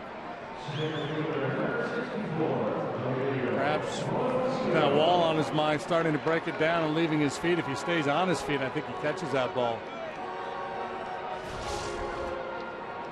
Just played the ball out there earlier in the game for an error, the one Rizzo hit in the first inning.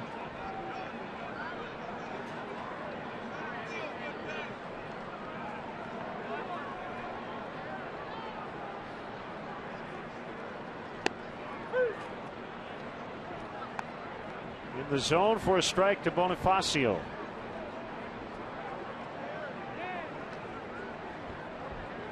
Got to take advantage of the leadoff double, especially when you get it from the 9 hole and you got the top of the order coming up. Funky swing there. I think so conscious of wanting to try to pull the ball with Bonifacio. That's an ugly swing.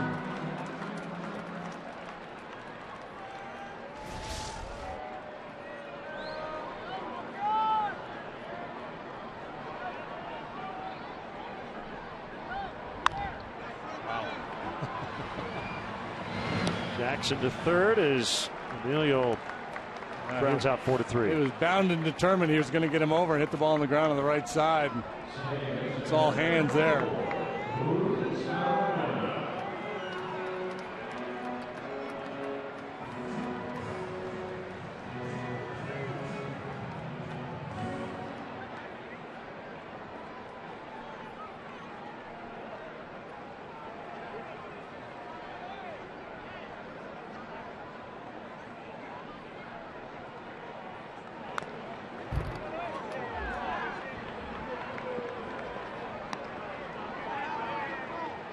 Situation here, we should be willing to shorten the swing. A little ground ball just about anywhere gets this run home.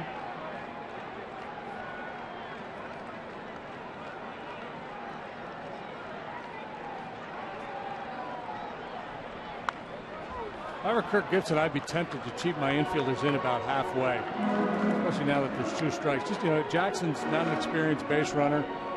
Make him read the ball off the bat a little bit.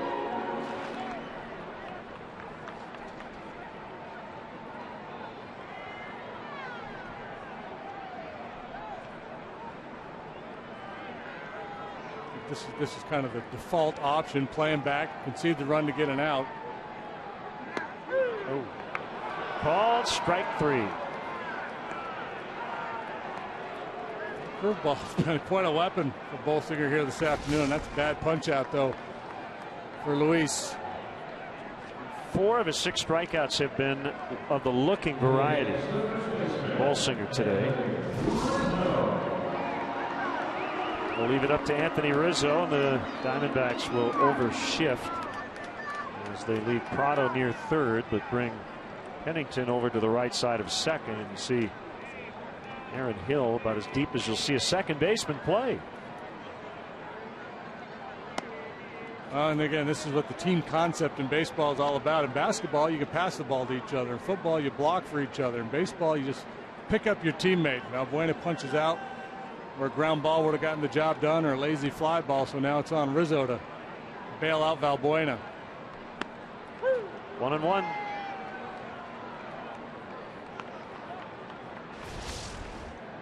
It's a good curveball this kid is featuring. Not a big hump in it. The hitters are having a hard time recognizing it. Good tight spin.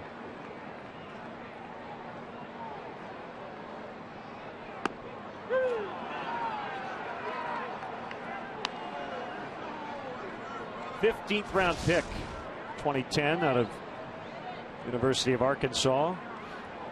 Mentioned at the outset that to survive in this league, he would need a changeup, but it's essentially been a two-pitch pitcher here today, and it's been enough.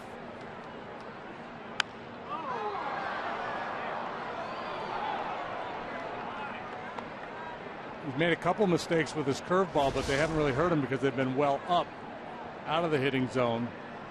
This is a bit of a floater, but again, not in a good spot. Not from his point of view, and not from Rizzo's either.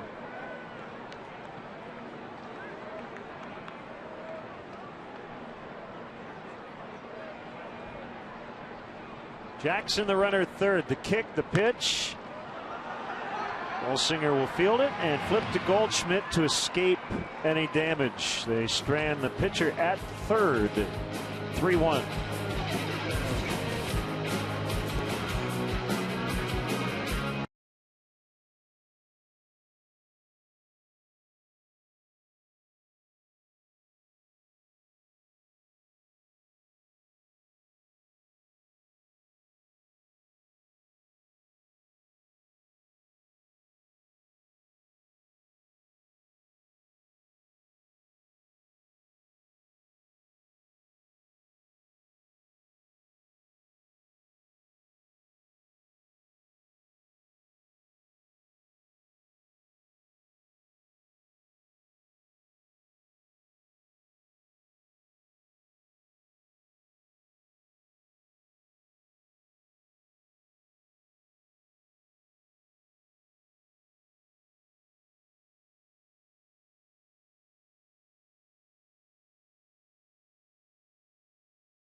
The official beer of Major League Baseball. Great times are waiting.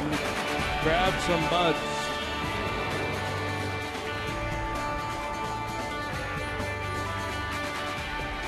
Arizona trying to get out of here with a 2-2 split, leading 3-1. And the Diamondbacks will bat here in the 6th inning.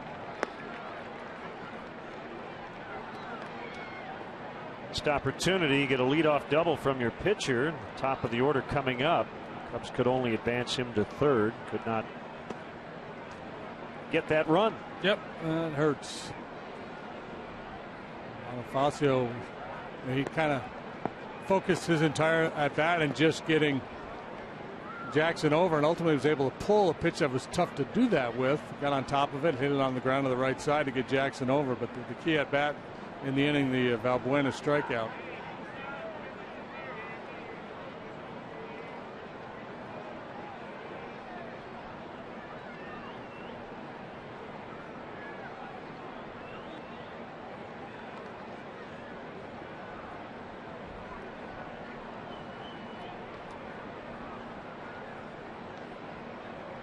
Miguel Montero. Edwin's gone frequently to that first pitch breaking ball. We'll get over curveball to get things started. Missed that time. Been much sharper after that second inning. He's retired 11 of 12.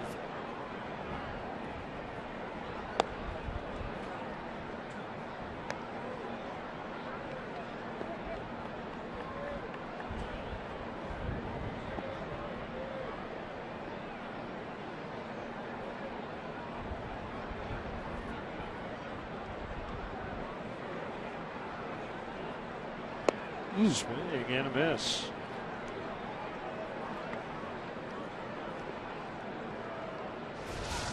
Now this is a slider that he featured in the last game. I talked about it in the first inning. More depth, better tilt on that slider, more slider than cutter. Sometimes, you know, you get kind of hung up in the nomenclature. A lot of times he'll throw that slider to be more of a horizontal break at about 85 to 87 miles an hour. This one he gets on top of a little more downward action, breaking on two planes at 82 or 3. It's a more effective pitch.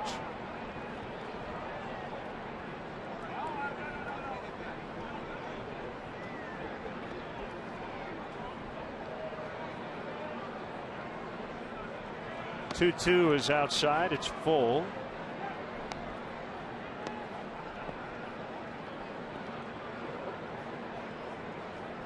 Aaron Hill, background on deck.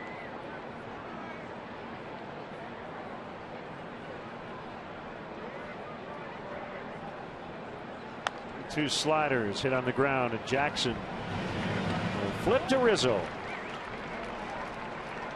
Let's step aside and see what's coming up on WGN.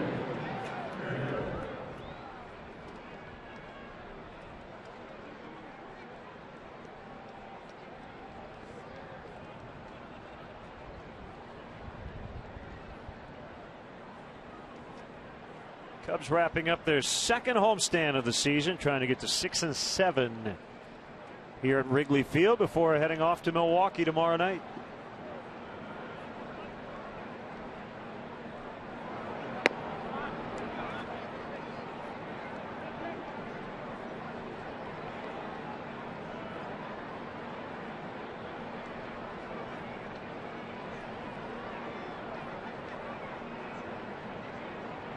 Pitch to Aaron Hill is low.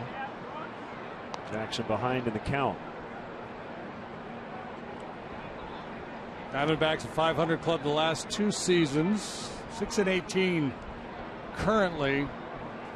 I want to talk about what they will do going forward, and you know, Hill's a guy that if they decided to move, I'm sure they'd have some takers. A productive second baseman.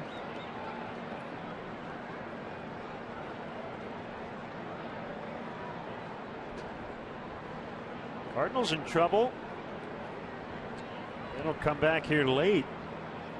We'll drop 3 out of 4 in New York. Mets lead 4-1 in the 8th.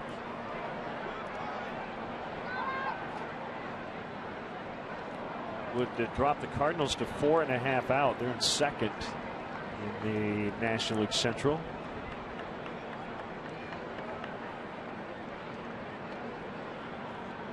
Yeah, Mets are playing good ball. They're currently a game above 500. Bartolo Colon, 7 innings, 1 run today. 8 strikeouts, no walks. Here's a 2-2. Fouled back beyond the screen.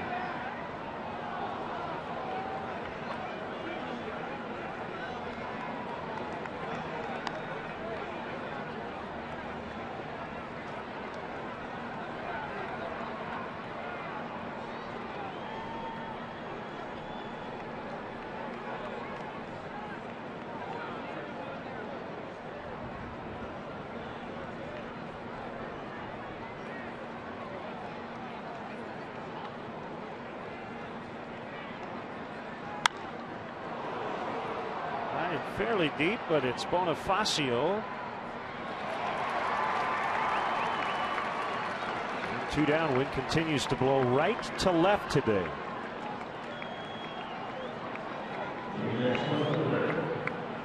That little guy's having a good day. Oh, yeah. Nothing better. Got a new hat. A little soft serve. Tough day so far for Kieschnick. His Diamondbacks debut. Left field and at the plate. High bouncer right side. Jackson will just take it himself. Good play. He looked at Rizzo. He just decided, I'll take it by myself. 3-1 Arizona in the 6th.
Camps offer children ages 5 to 13 of all abilities the ultimate Major League experience for 6 one-week sessions in various Chicago area locations.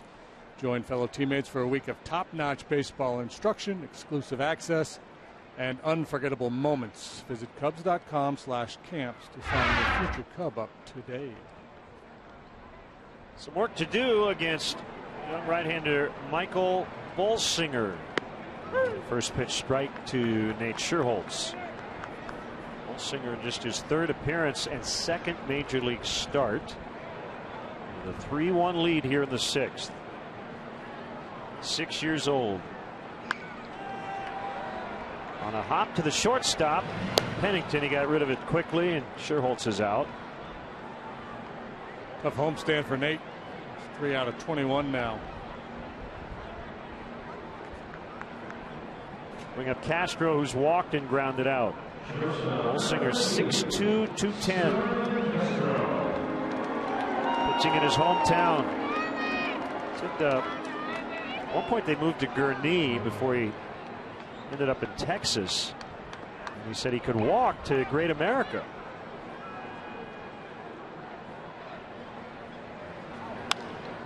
Castro sends one out into left center. Kieschnick has it.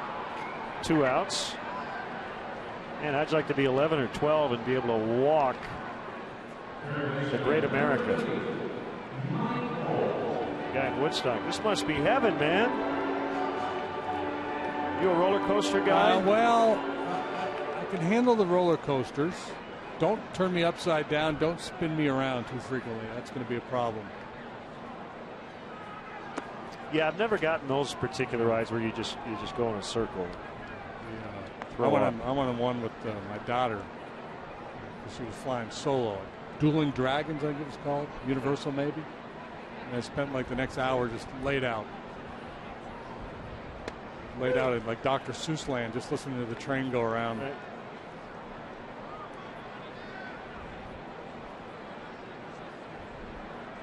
One and one on Alt. Bolsinger coming back. Breaking ball bounced foul. 2 outs, nobody on here in the 6th. Cubs have 2 hits since the first inning, when they had Bolsinger in a corner and only could get 1. He's made a lot of good pitches today, mixing in that curveball. And he's also had very good command of his fastball. We saw with Rizzo down the 5th after the curveball, he jammed him with a good heater, and that's what he did with Old too.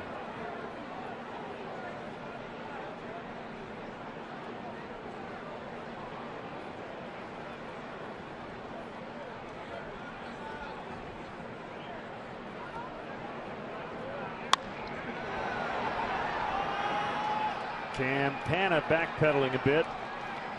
And when we come back, we'll talk to the Sarge. Gary Matthews coming up in the 7th.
Field, or you can ride your bike and use the Cubs courtesy bike check.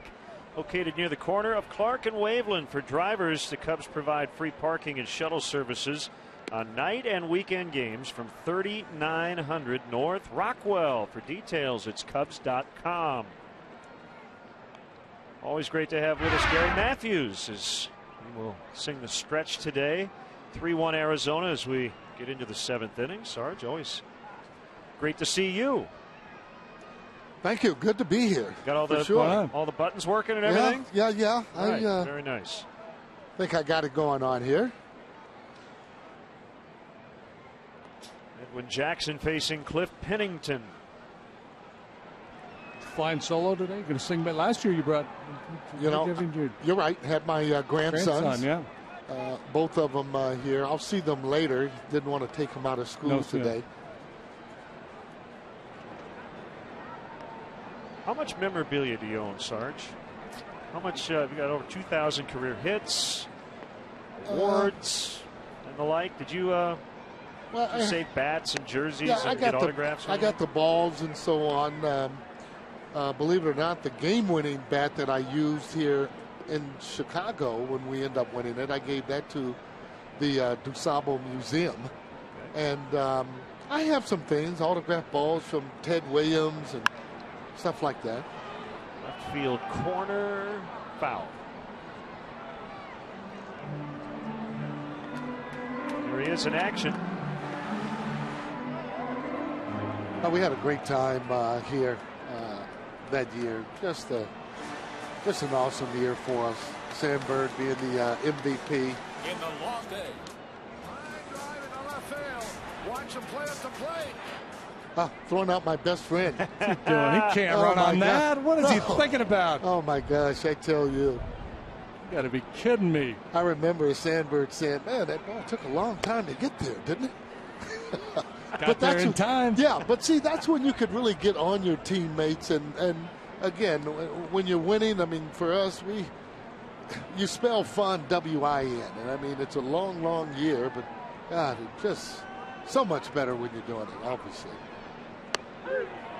Call, strike 3.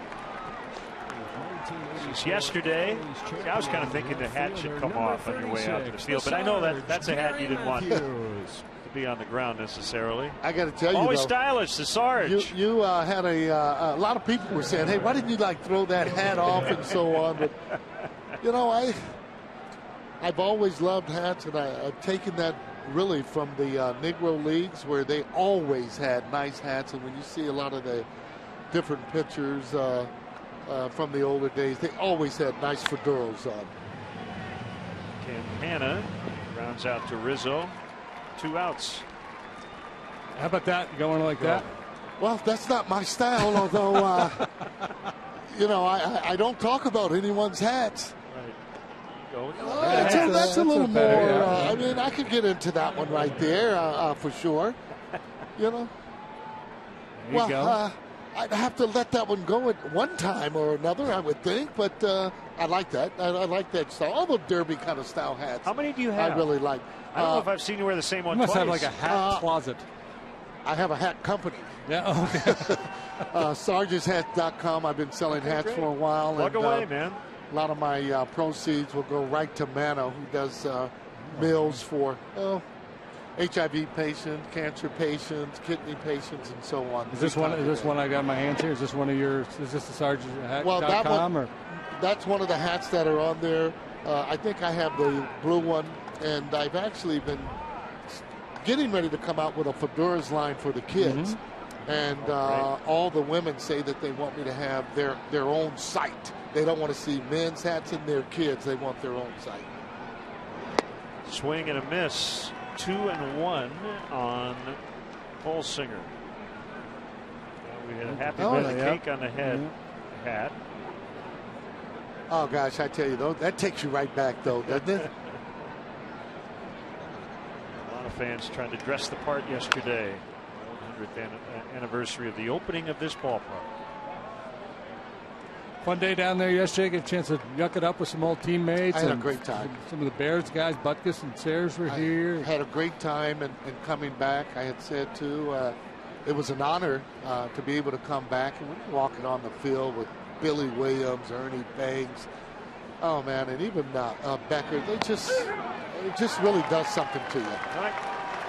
Let's hear the golden tones of the Sarge, the 7th-inning stretch, brought to you by Budweiser. Cub great Gary Matthews.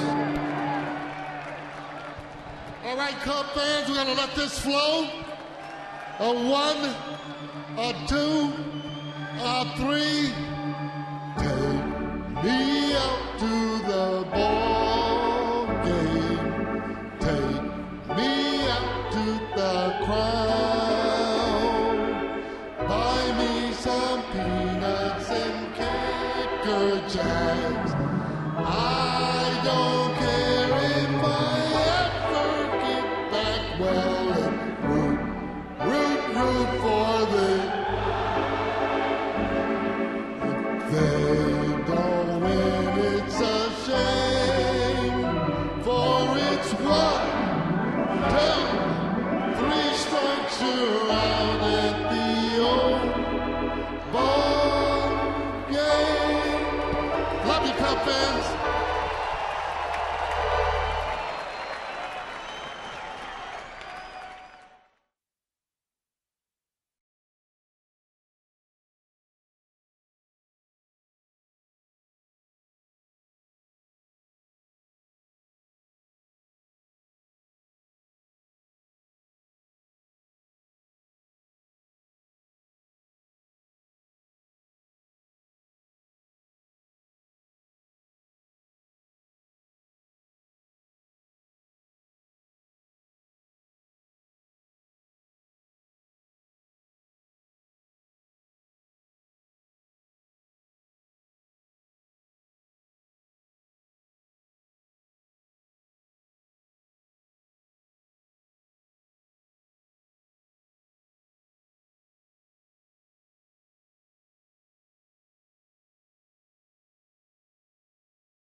Underway in the Cubs' 7th. Bolsinger's still in there, holding a 3-1 lead. Second major league start, third major league appearance, looking for his first big league win. Action in the bullpen behind him now. Looks like Joe Thatcher, maybe? Or perhaps Oliver Perez. One of their left-handers. It's Perez. Yeah.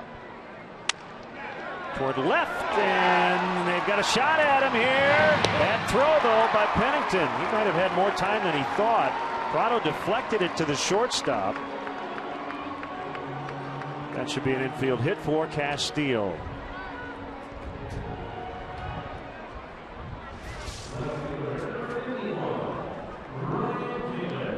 Sharply hit, and I think maybe he had a beat longer, perhaps, to set his feet before making that throw. It's tough, though, when the ball's deflected like that. There's just a sense of urgency. You feel like you have to unload in a hurry.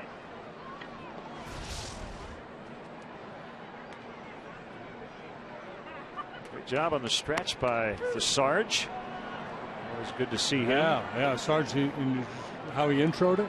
So we're going to let it flow here. Let it flow.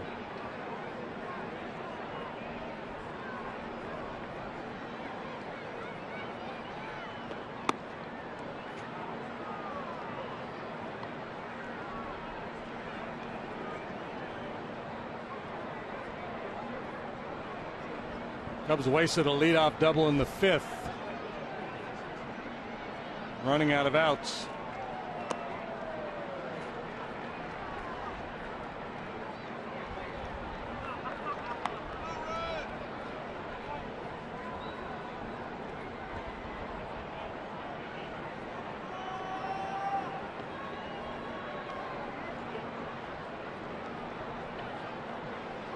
Two and one on Kalish. Initially, Ryan Sweeney was out on deck. Now it's Junior Lake.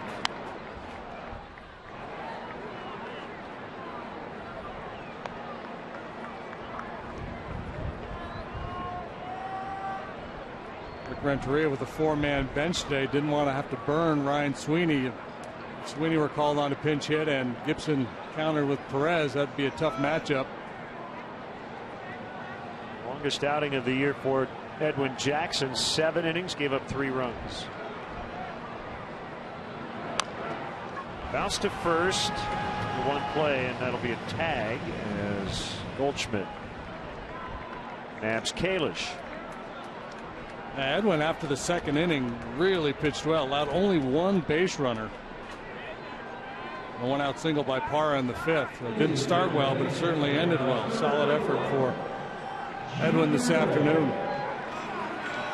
You hate to harp on missed opportunities, but if you go back to that 5th, if they could have pushed across that run, all of a sudden a tying run could be in scoring position here as Mike Harkey will come out and talk to his rookie pitcher. Yeah, it's a tough decision for the Diamondbacks because typically when you bring a kid like Bolsinger to the big leagues, you're thinking, hey, if we get 5 out of this guy, get him into the 6th, get him out of there, get him up the tunnel into the clubhouse feeling good about himself. But he's pitched so well here in the last 2 or 3 innings. You know, sometimes you disregard all that and just go with who you feel like your best option is going forward. With his arm around his catcher, Montero. It's more about game plan and scouting report on Junior Lake than anything. But in the interim, there is another pitcher up in the Diamondback pen. That might be Ziegler. Yeah.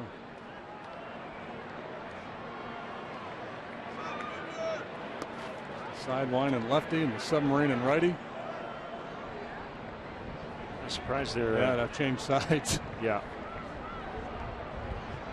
Although they're so close to that wall, I don't know if Perez can have enough room over there on the other side.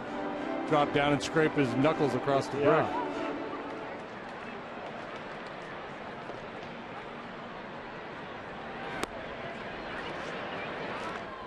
One strike to Lake, the pinch hitter. Make it 0-2.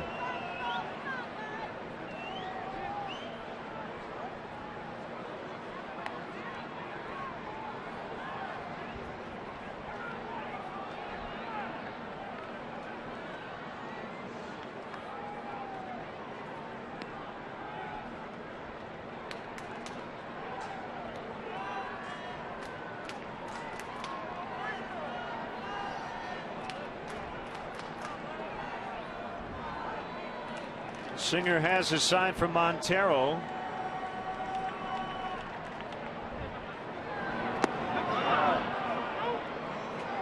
He held up. Ball made at first base by DJ Rayburn.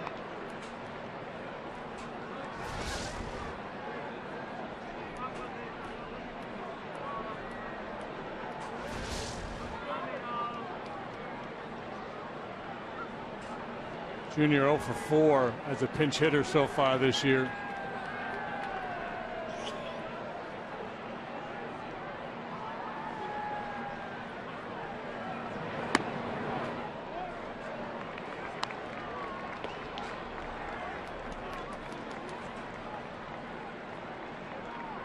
Probably going to try to get him out with a breaking ball. Just a little show me cut fastball there. Jose Veras up in the Cubs pen.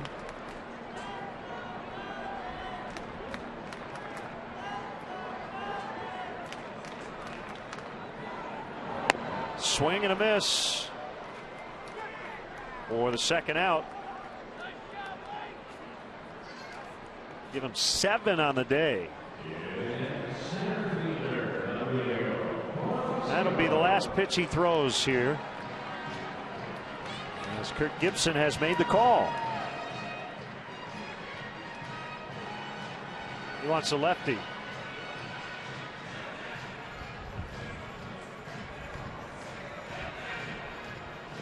So back in his hometown, Bolsinger with quite a performance today. We'll be back in the 7th.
Fan cam.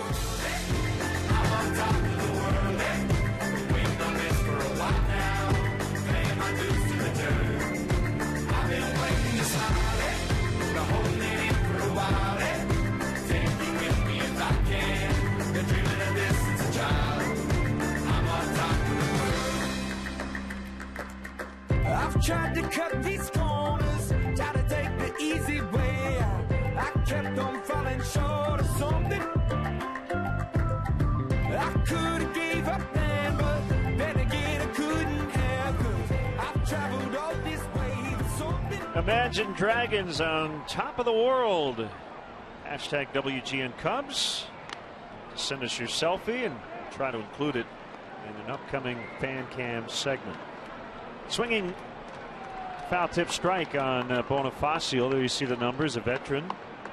Oliver Perez, former starter, going way back to his Pirate days, but pitching in relief. That's a strike, and you call it a renaissance, wouldn't you? I mean, look at some of his ERA numbers with the Mets. It was not pretty.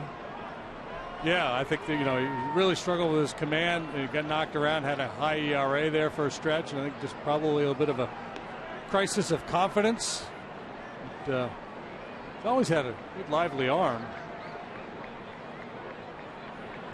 He drops all that funky stuff on you too. Actually turned around Bonifacio to what has been his stronger side this year, hitting .478 as a right-handed batter.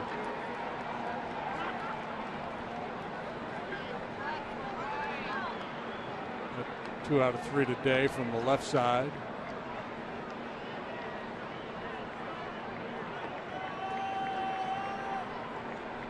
Castillo, the runner at second.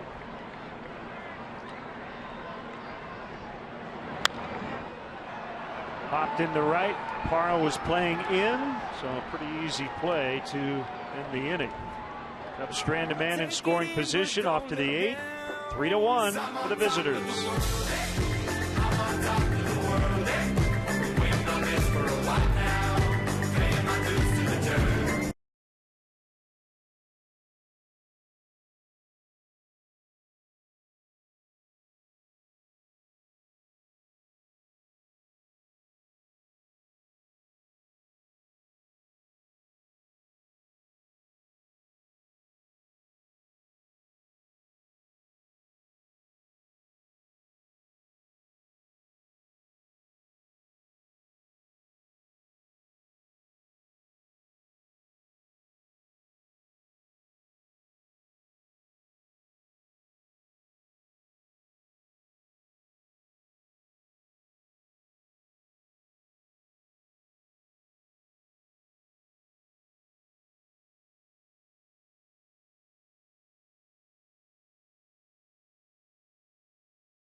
Join themselves in the bleachers today.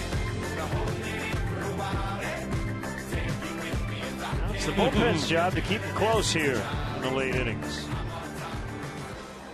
Having a little fun at the ballpark. Well, and after an outstanding effort by Edwin Jackson, Jose Veras now trying to right the ship. It's been a bumpy ride, to say the least, so far for Jose.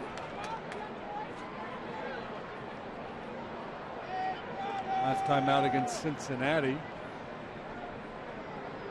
Faced 7 batters, allowed 2 home runs, 2 walks, 3 runs.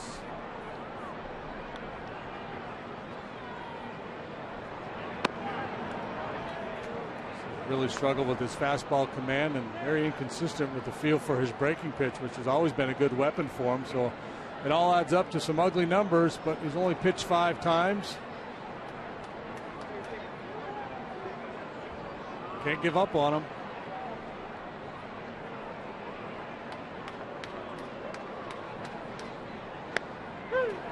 Mets did beat the Cards today 4-1. First loss of Lance Lynn's career in the month of April. Beaten by Bartolo Colon. And the Cardinals have lost 6 of 9 and have not homered in their last 291 at bats. Going back over a week. Parra lines one foul off of third.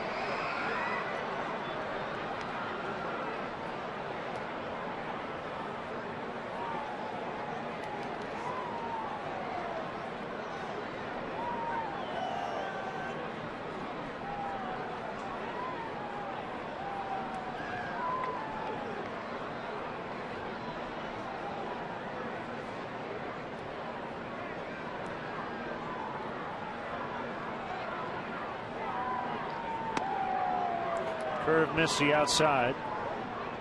White Sox get a split in Detroit after dropping the finale today 7-4.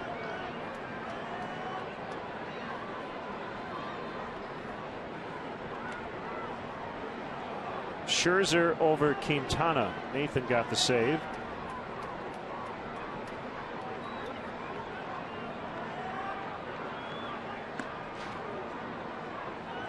Full count. Prado on deck.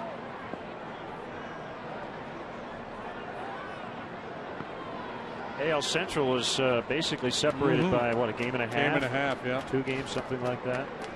Detroit came in leading the pack at 10-8. Cleveland was in last place at 10-11. Well, the Royals lost today, so now they're 2 back. 3-2 the count on Parra.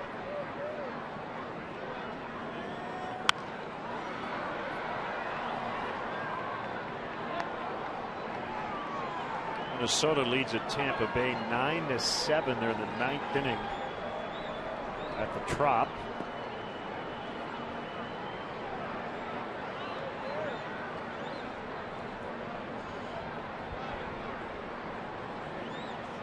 David DeJesus, former Cub, with his first homer of the season for the Rays. Ball 4.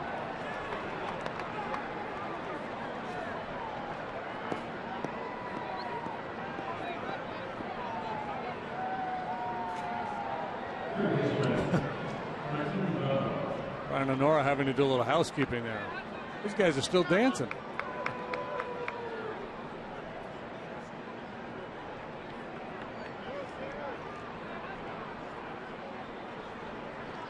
Well, not a good start for Veras.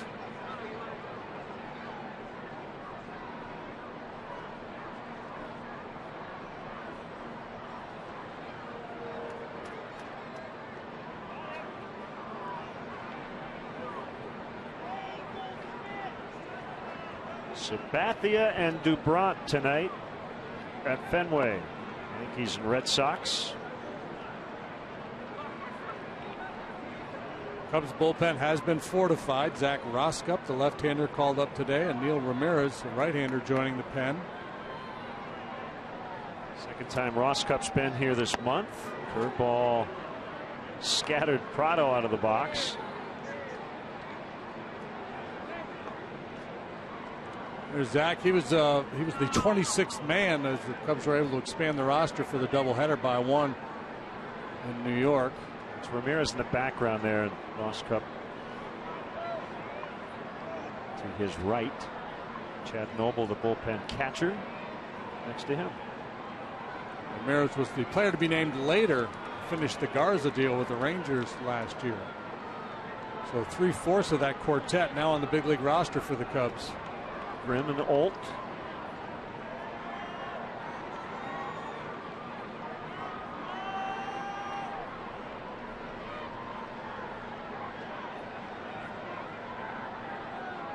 There goes Parra, and a ground ball to the shortstop Castro. He's got to throw to first, so they stay out of the double play and now have an insurance run in scoring position with 1 out for Goldschmidt.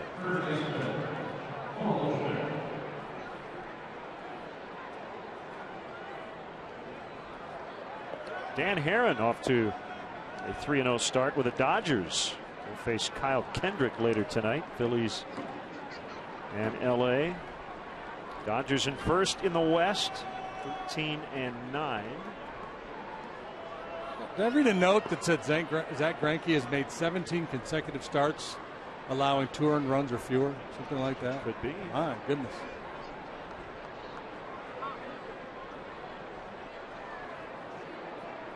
He's 4-0 to start this year.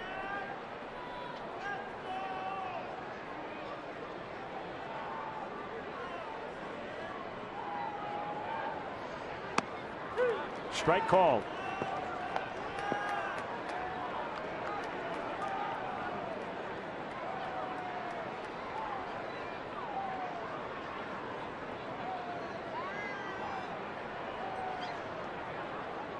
Three left-handed bats.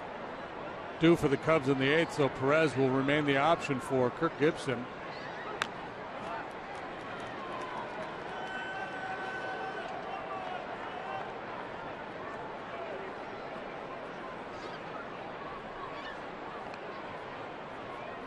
Yeah, I'm just looking at Greinke's game log. You have to go back to July 25th of last year to find a game, including the postseason, where he allowed more than 2 earned runs.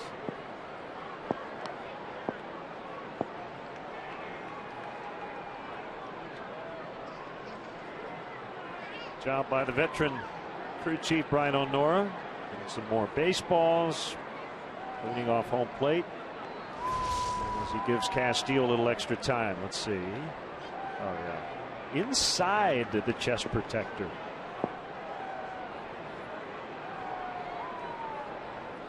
Boy, if that catches just on the point of the shoulder, that is really painful. Hopefully that's not where he got it.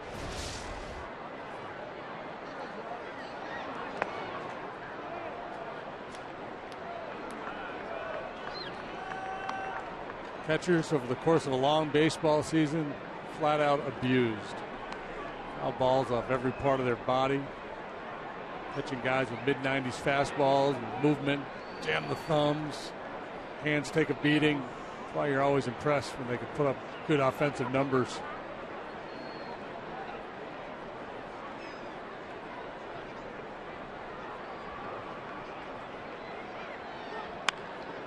Pulled to left, and boy, Barris really upset with himself as Goldschmidt knocks in par to make it 4-1.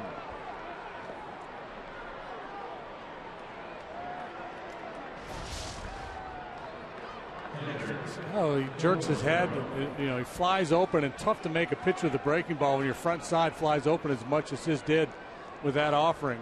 Maybe just trying to get too much out of that curveball. You try to crank on it, and you end up having it just drift a little bit.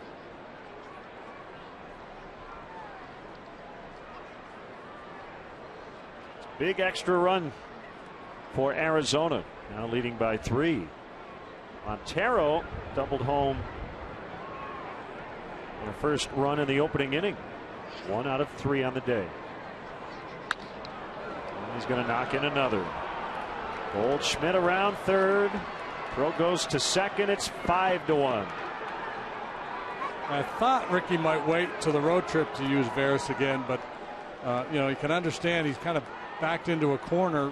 Strope struggling yesterday through 31 pitches, might not be available. You know, Rondon and Grimm he probably wants to use to try to close out. If he had a winning situation, he could have gone with one of the youngsters here, but in a tight game, maybe didn't want to use Ramirez or Roscup, who probably sees more as a guy who's going to neutralize left-handed hitters. So he didn't have a lot of options.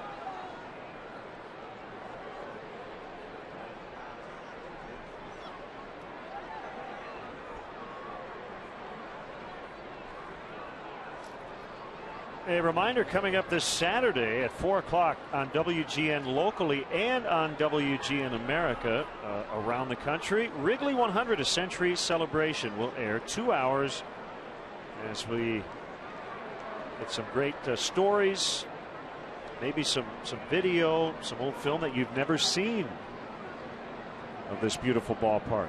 4 o'clock Central Time this Saturday on WGN and WGN America. Check it out.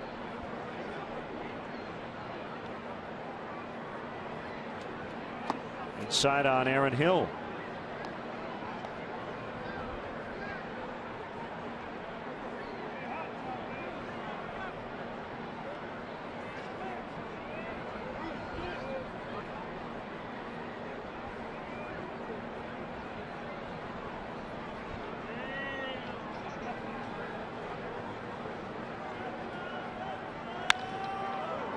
Castro. Now Buena, Rizzo, it's a double play. The inning is over. They get 2 more, however. Bottom 8. It's now 5-1 Diamondbacks.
Sports, produced by Mark Brady. Our director is Skip Ellison. Our associate producer, Doug Stanton. Our executive producer, Bob Borwald. Paul Osgrove, our stage manager in the booth. Eric Johnson's our studio coordinator.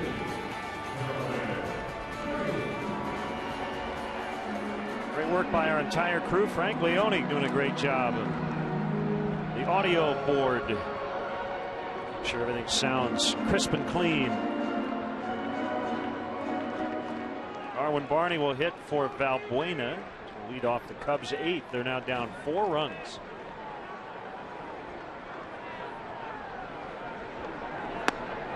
And a strike. Perez came on, got Bonifacio to end the 7th.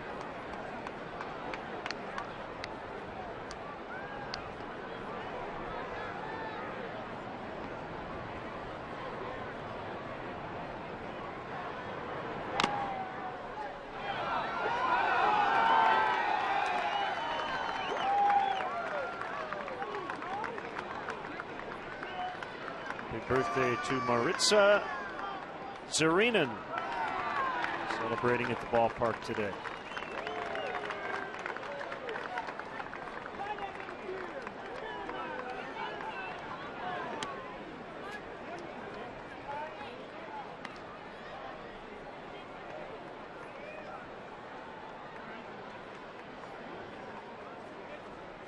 Some funky shoes Perez is wearing.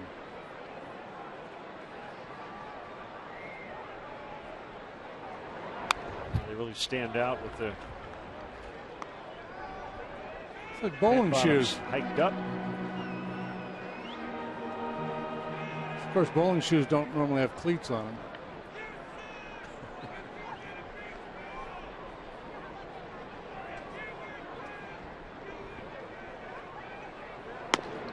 Quick pitch action.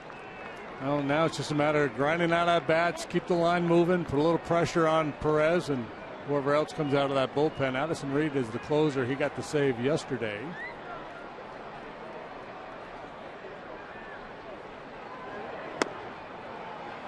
Strike 3 swinging.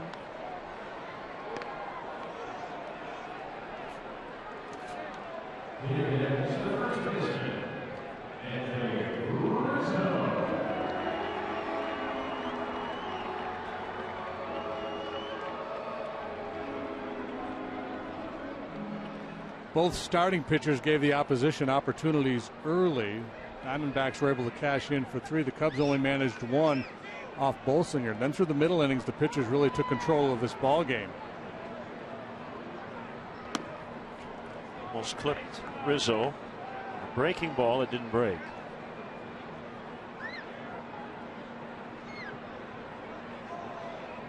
Pretty cool. Homage to 100 years at Wrigley Field around the ballpark. Wonder what it costs to go to the ballpark in 1914. Kind of the whole experience. Well, a ticket, 50 cents, $1. What was it? Probably not much.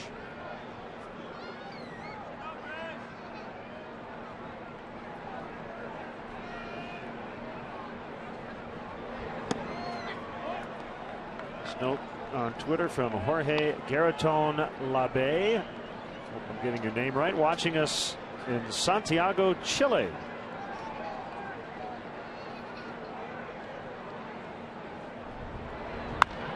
Rizzo yanks one to deep right, and it will go. A home run.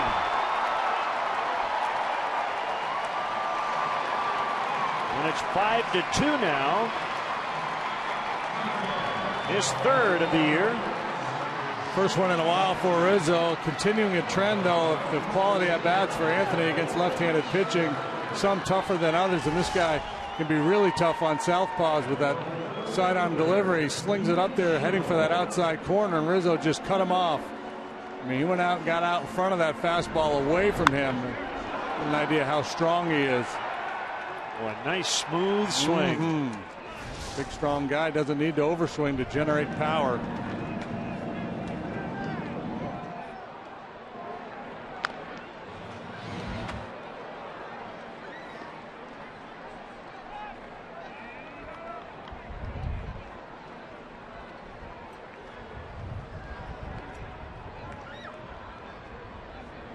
those are the fans who caught the ball.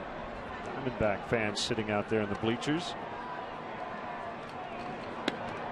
That's a strike. It's 0-2 to Sherholtz.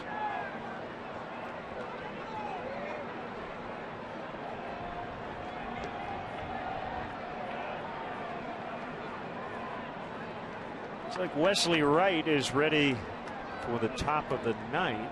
I wouldn't mind Cubs extend this 8th inning a little bit. See if they do, it might not be right in the ninth.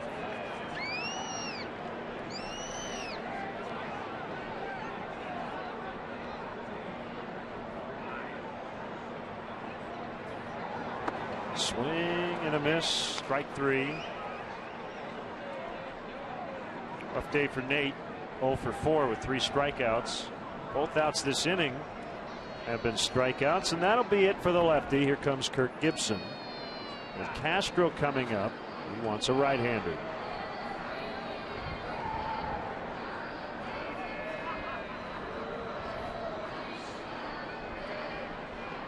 Brad Ziegler coming up.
Against Starlin Castro, a run in, nobody on, and 2 outs in the Cubs 8. They trail by 3. An extreme ground ball pitcher is Ziegler. A submarine delivery, sinks the ball as a sweeping slider.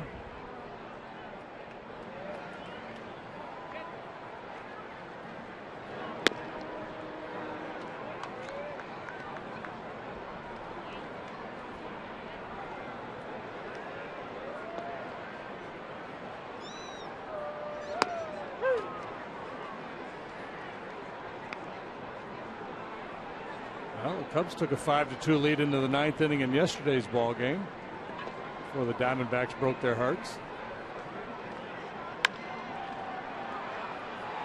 Toronto lets it go. Good dig by Goldschmidt.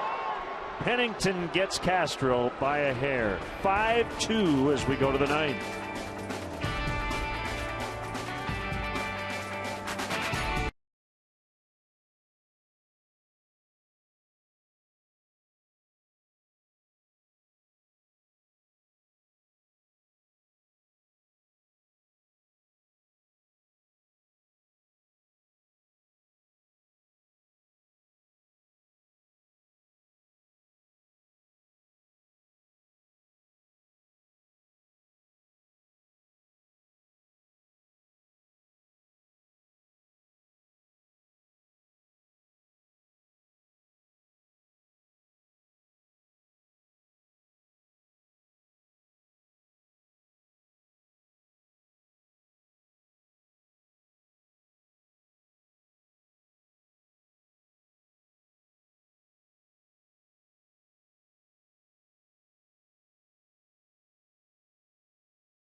Sports.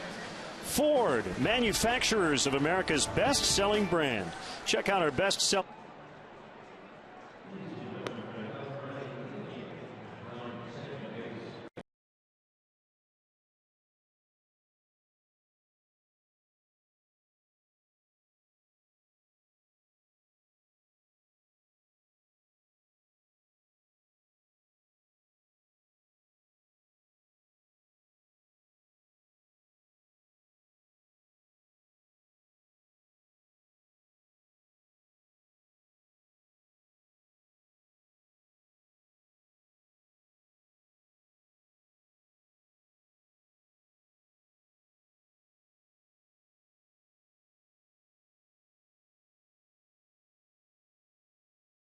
Manufacturers of America's best-selling brand. Check out our best-selling lineup at your local Ford store or online at localfordstores.com. And by Xfinity, your home for the most live sports. Barney remains in the game at second. They're hitting for Valbuena. Here's the left-hander, Wesley Wright, against Roger Kieschnick. Swing and a miss.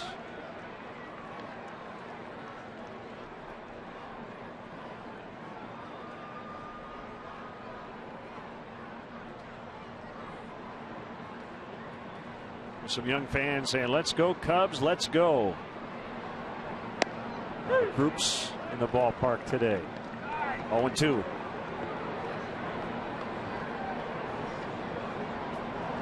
Two sliders perfectly placed by Wesley Wright. Go a little further down and away. See if we can get him to bite. Kieschnick probably fairly anxious up there this at bat. Punched out twice and grounded back to the mound.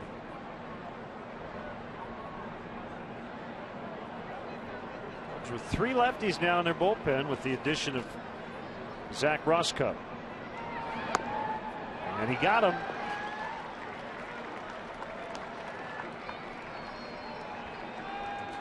Didn't make the pitch that he wanted to make. He shook off a couple of breaking balls to get to an inside fastball. Didn't quite hit the spot. But he got his guy. Some cutting action at 89.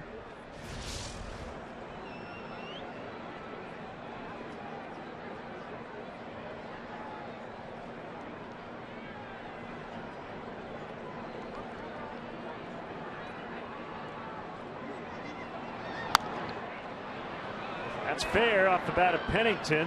Scatter the Diamondbacks bullpen, and he'll slide in safely. Good throw by Scherholtz, but a little bit tardy. Second time Pennington's been on. And a really nice defensive play to get Castro to win the eighth. Ricky Renteria asked about his bullpen before the game, talked about the quality arms he has down there. He still feels like he has guys that can get the job done. He's just trying to kind of sort it all out. Starting pitching has been really, really good. The anticipation was that the bullpen would be much improved this year over last. So far, they've had their struggles as well. Campana bunts. Throw goes to third. Out. Good play by Alt because he had to get back to the bag and then tag Pennington, which he did. Yeah, I'm not sure this is the right play by Wesley Wright. There's already one out in the inning. Wellington Castillo's telling him to go to third. They got their guy. You know, that's an easy out at first base, even with Campana running. Well, the other thing is Campana might be able to just steal second and get himself into scoring position anyway. You know, if there's nobody out and they're trying to get to third base there, yeah, I could see being aggressive. And they got lucky there. I don't think that was the right decision. Cody Ross now in the pitcher spot with Campana at first.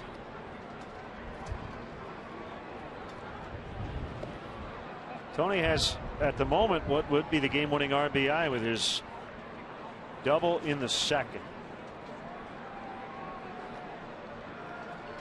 Since he made his debut, his stolen base percentage is 89. He's 65 out of 73. That's first in the majors over that stretch. So when he runs, he's usually safe. And he runs. From his knees, Castillo's throw.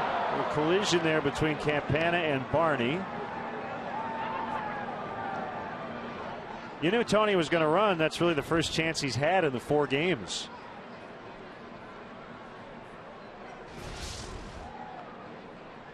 Yeah, it's like telling a bird not to fly.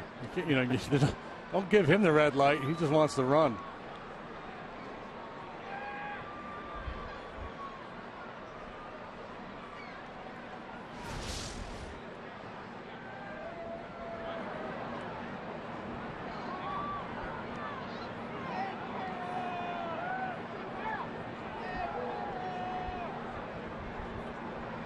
He's got a pretty aggressive lead out there at second base, but with 2 outs in the inning, I wouldn't worry about him. If he wants to steal third base, let him go. Don't compromise your defensive positioning to try to tighten him up.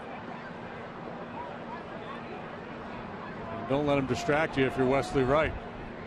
He's going to score on any base hit to the outfield anyway.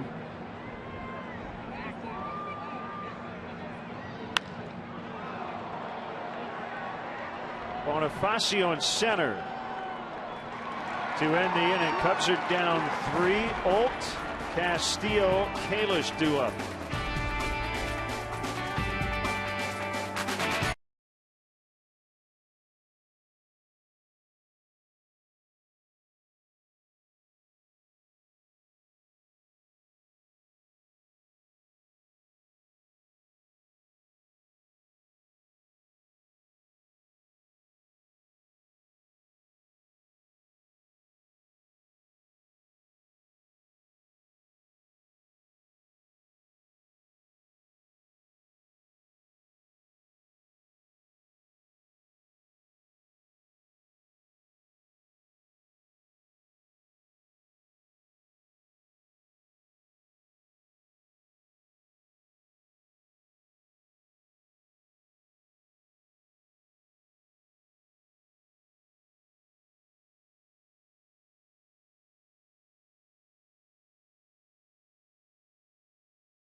The save yesterday is on once again with a lead in the 9th today.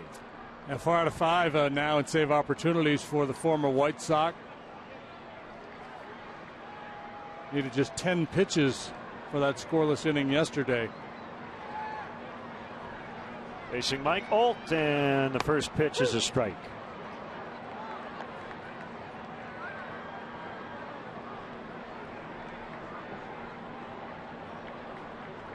Base runners.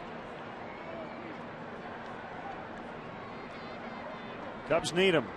Down multiple runs here with only 3 outs to go.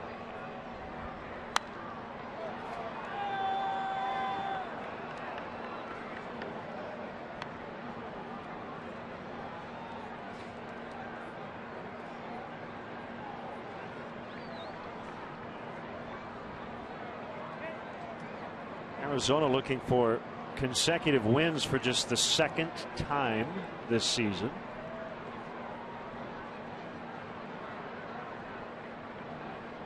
And a called strike 3 to start the 9th.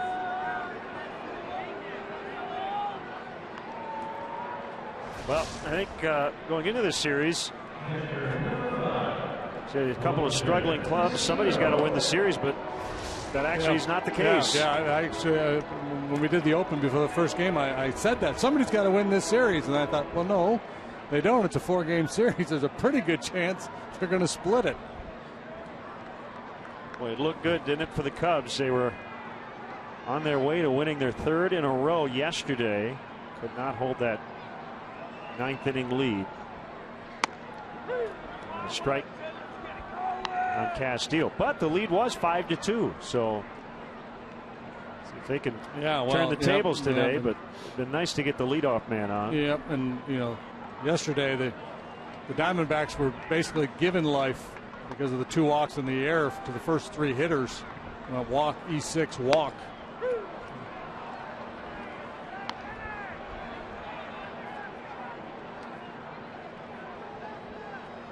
There we go. That's who we need. Let's call Batman.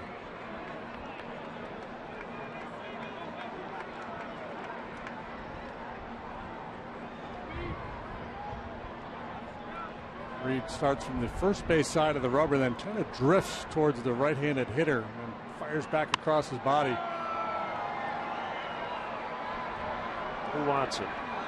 Second baseman Aaron Hill.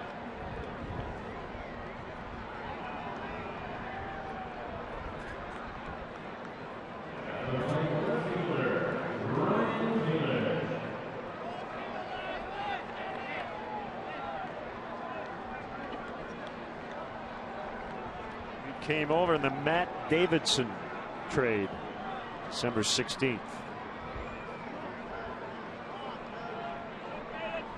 So it's up to Kalish to keep the Cubs alive. Ryan Sweeney has a bat on deck.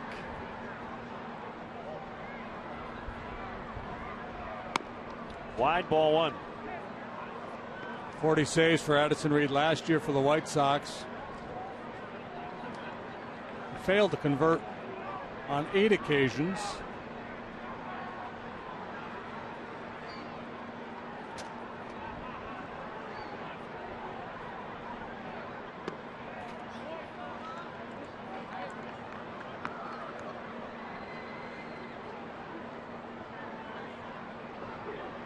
Product of San Diego State. Born in Montclair, California. It's a sign from his catcher Montero. 2-0 on Kalish. In her 3rd, strike 1. Minnesota beat Tampa Bay 9-7 the final. Nolasco over Bedard. Underrated closer Glenn Perkins got the save.